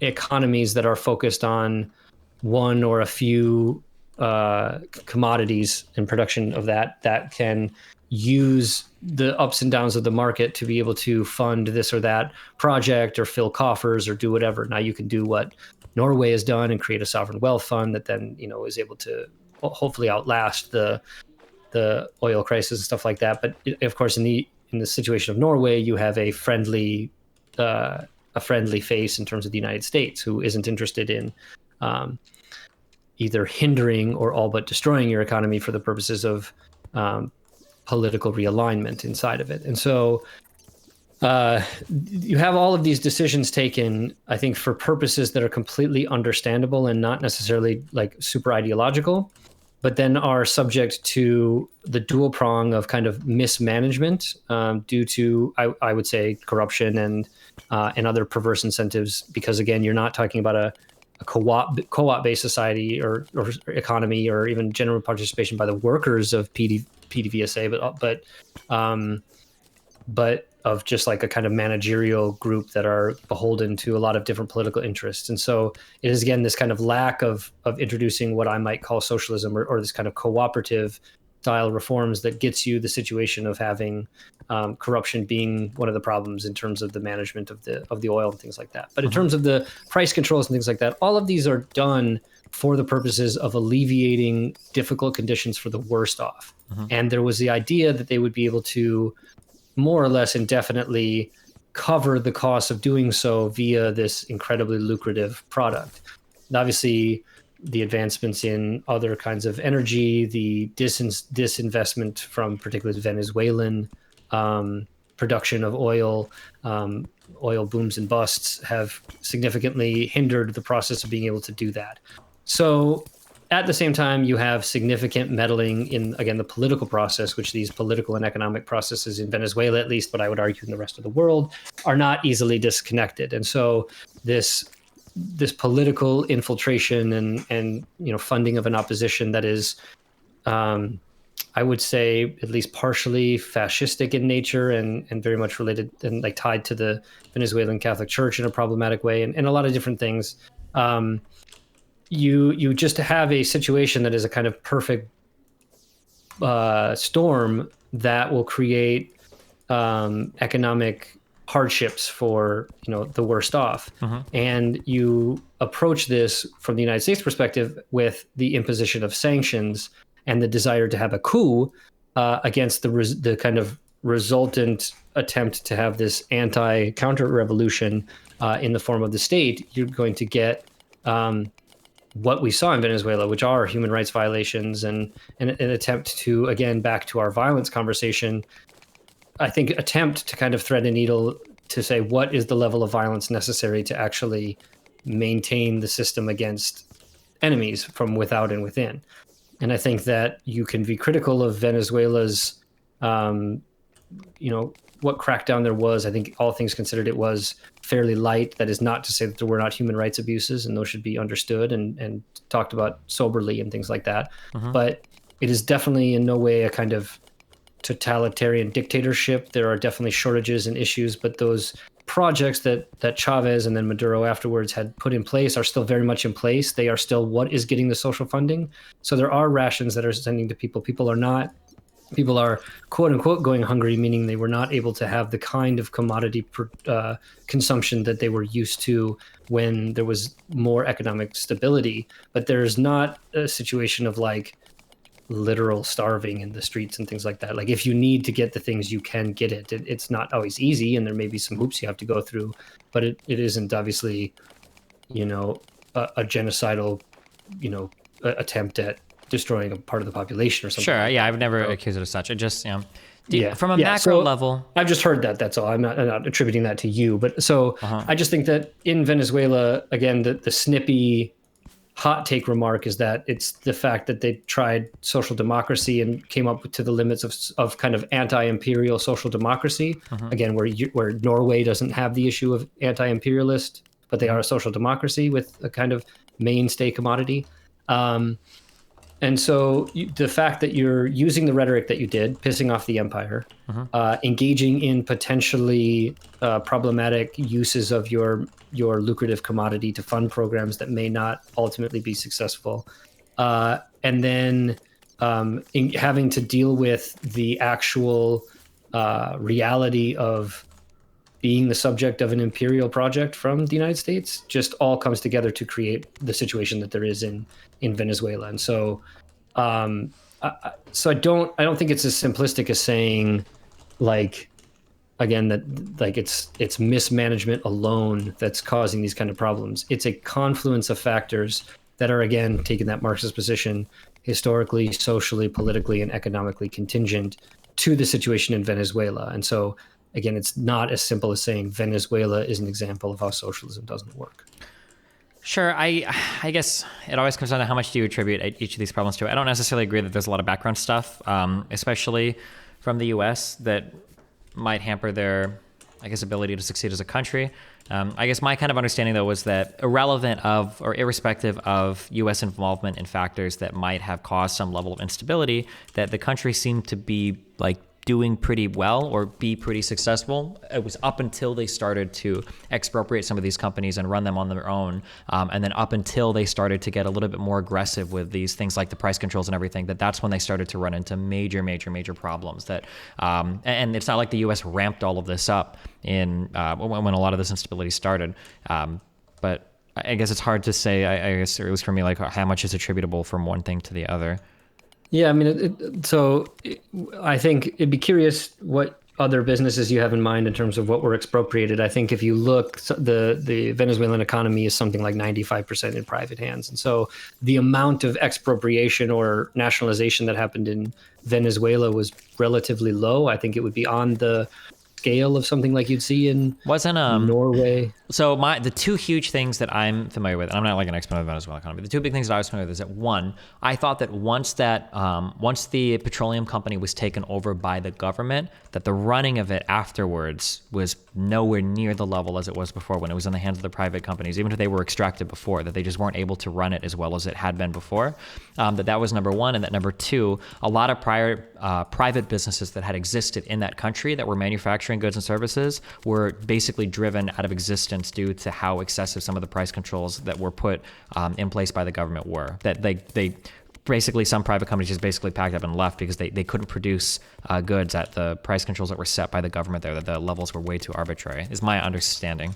Okay, yeah. So the thing there would be there is, I think, a qualitative difference between the process of expropriation and nationalization and a situation of attempting to socially engineer a situation and producing disincentives for traditional private capitalist organizations. And so I agree. I don't necessarily think that all of the decisions that were made by the Chavez and then Maduro governments were necessarily perfectly rational or even necessarily designed to support these traditional sort of capitalist enterprises. I think in many ways there probably was a kind of fuck them, we don't need them like idea that may have a lot of downstream effects that they hadn't considered.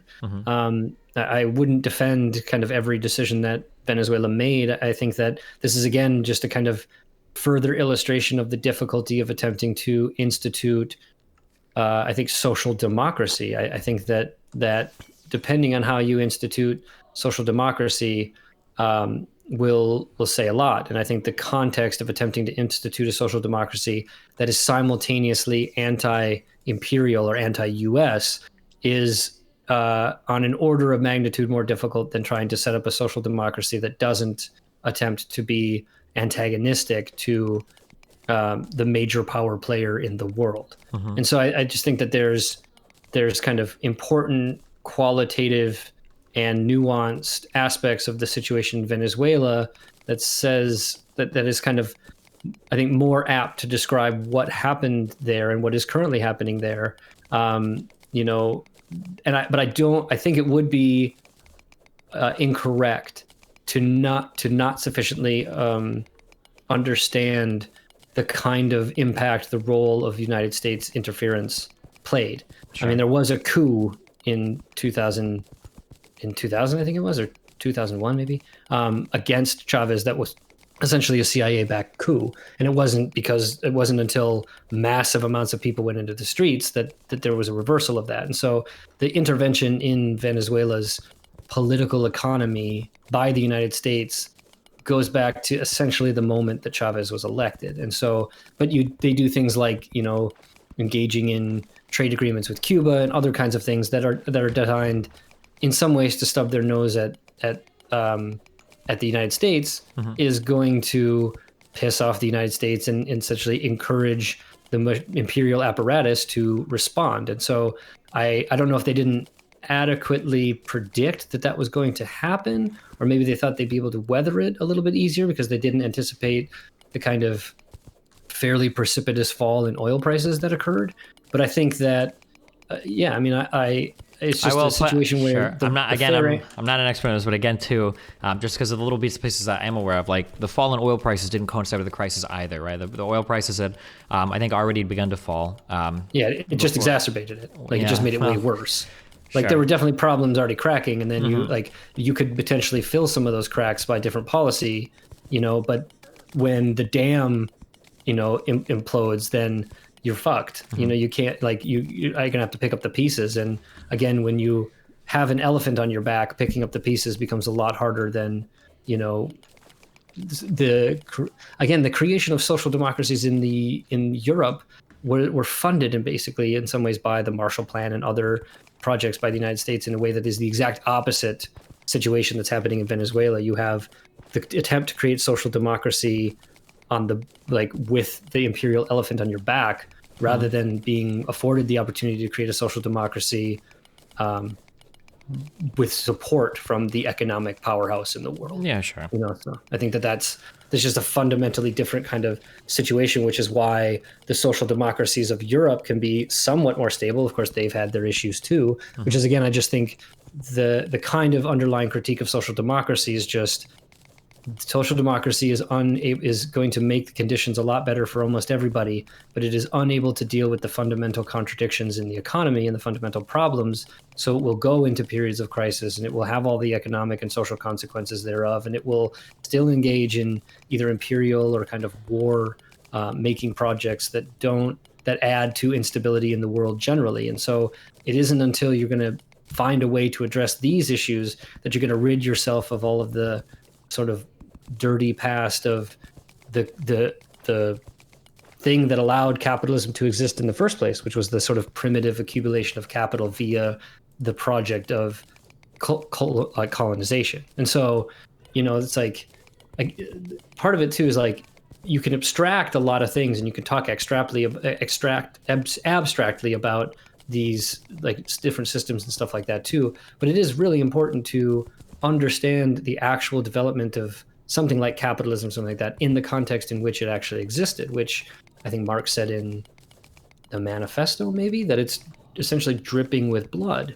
And so while it has all of these revolutionary characteristics of doing away with old feudal ties and stuff like that, it isn't as if it isn't, without its blemishes and without its serious problems, namely the cost of the industrialization project that kind of goes along with it, which I think, interestingly, connecting it back to your discussion with Rick and other people, is that you, I think, make an important differentiation between quote unquote socialist development in the USSR, China, and the process of industrialization. I think that's an important differentiation. And I don't know if you've heard of it or anything. There's a thinker from Yugoslavia, Milovan Žilas, and he was a high-ranking member of like the Yugoslav Communist Party and a partisan and all that kind of stuff. But he had this critique that essentially, if you look at the project of the Soviet Union and China and these other quote-unquote socialist projects, what they've really done is just done this kind of state capitalist version and created a new class, which was this like bureaucratic managerial class that sits on top of the workers and decides for the workers what to do. Very much the kind of role of either the managerial class in capitalism or capitalists themselves. And so there's this like creation of a new class that really just fostered a kind of development model. And so you can see Yugoslavia and the Soviet Union and Vietnam and China as this unique industrialization and development project that is highly orchestrated by the state and through usually some kind of body like the Communist Party or something like that, which is different than the industrialization process of, say, Germany or the United States. And whereas that process takes 150 or 200 years and still kills, millions of people and displaces people and has all kinds of ecological disasters, does so in a longer period of time, and so it seems less crazy. But you do something like the Soviet Union, where you essentially industrialize within a generation, and the costs of doing so are essentially the same, but the time in which you pay those costs is significantly shorter. And so, and obviously the context in which you're paying it and why you're paying it, all that kind of stuff. I don't know if I would agree with in terms of like the cost being the same there, especially not for China, definitely not. And I don't necessarily think for Russia either. I don't think that capitalist economies in the West, I could be wrong, but I don't think they were facing famines anywhere near on the level that Russia was, as it was like rushing to industrialize. And I think that some of the famines that they experienced were kind of a result of that, like that massive rush to industrialization, that there was a lot of like mismanagement there. And I know that we can argue that like, there are a lot of other contexts surrounding this. I think that like mismanagement of firms and the inability to adapt to things is one of the strengths of the capitalist models. That I mentioned this in my opening statement to Wolff. A lot of people make fun of the capitalist boom bust cycle, but I mean, like, one of the strengths of capitalism is that it can adapt so much quicker than kind of like government bureaucracy to problems. And I think I would take issue with not to say that like Russia is like the best representation of socialism or anything, but the idea that like the costs were the exact same between like the U.S. or the Soviet Union in their rush to industrialization. It feels like Russia paid a bigger, or made a bigger bargain with the devil to get there, I think, than a lot of Western states did. Yeah, I mean, that's fair, especially having studied Russian history, there's almost nothing that Russia has done that it hasn't paid for with significant amounts of blood. So there is a kind of Russian tradition of paying higher costs than are maybe necessary. And I agree. I think it's not that there weren't famines during the period of capitalist development.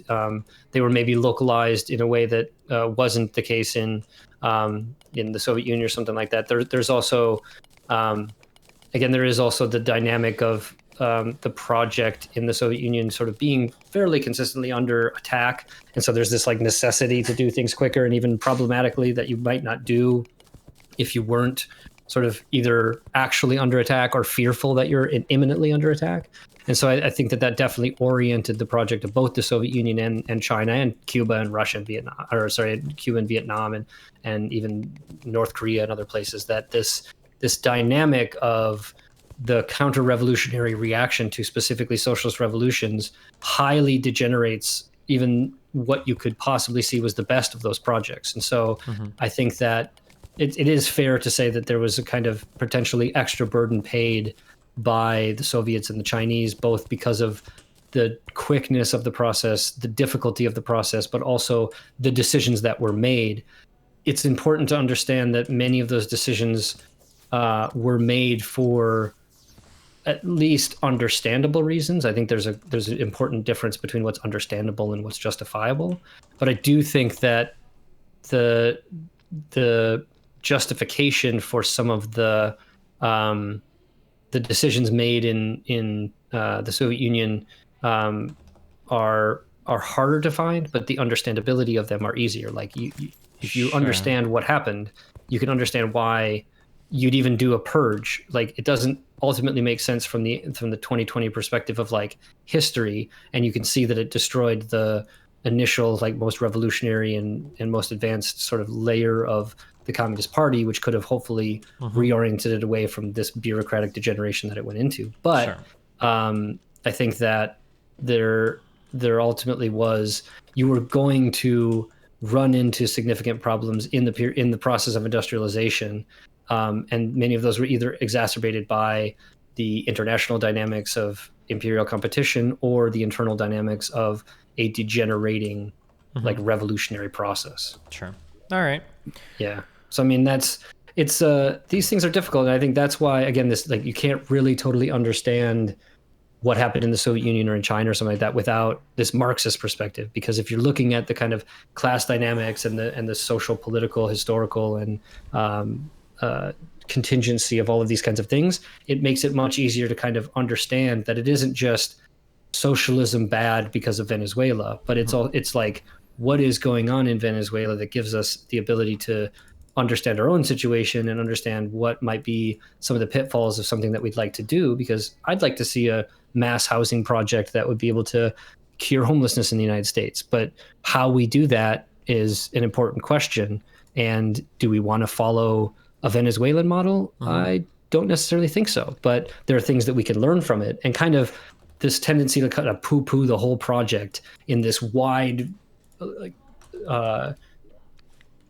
swath of saying, well, Venezuela shows that, socialism doesn't work is just sort of infantile. Sure. It's a little juvenile, and it's not really helpful to like help us understand what's really going on. And in that sense, to help the Venezuelan people, because I think like it's important for those of us, especially who live in the United States, as the kind of people who are funding the process of destabilization in Venezuela, to be able to kind of see what it is that we can do as individuals to help the situation. And even if that's raising awareness about what actually happened and what's actually going on, and even some maybe of the successes, to be able to cut against the narrative that like everything in Venezuela is fucked, I think is important. And I think that's as little we can do, even from our keyboards, that would help thrust against the narratives that help us produce all of these really unhelpful, labeling and simplifying and hot taking that destroys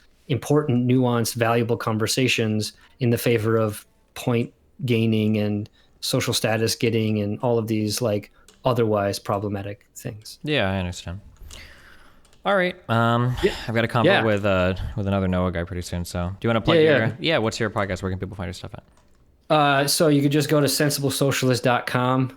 It's also like on iTunes and Stitcher and and like Spotify and all that kind of stuff. So sensiblesocialist.com for that one. And then the All Things Co-op podcast, you go to democracyatwork.info/ATC, or otherwise you just go to the Democracy at Work YouTube page, and you can find us. Like we do every other Tuesdays when we post. There's, I think, one that came out today, which is about the EVA Cooperative in Montreal. Super interesting, super innovative, like model, one that's like slated for growth using blockchain, like really sort of innovative and interesting. And if you're kind of into cooperatives in a way of thinking about other ways to structure the way we produce and consume, it's well worth looking at. All right, cool. Hey, listen, I really appreciate the conversation. If I ever say anything you disagree with in the future, feel free to shoot me an email. We can chat again. All right? For sure. All right, man. I appreciate it. And I hope this was at least a little bit More easier for the normal audience, the normal audience than Rick's. Yeah, for sure. As much as I like Rick. Yeah. All right, it was fucking hard to listen to. Yeah, I appreciate the conversation. All right, thanks, man. Bye. Remember to hit that like and subscribe, and don't forget the notification bell so that my videos show up right in your feed. Everyone is sus, so let this last round begin. There's an imposter What? It's a good among us song. trying to take something from us.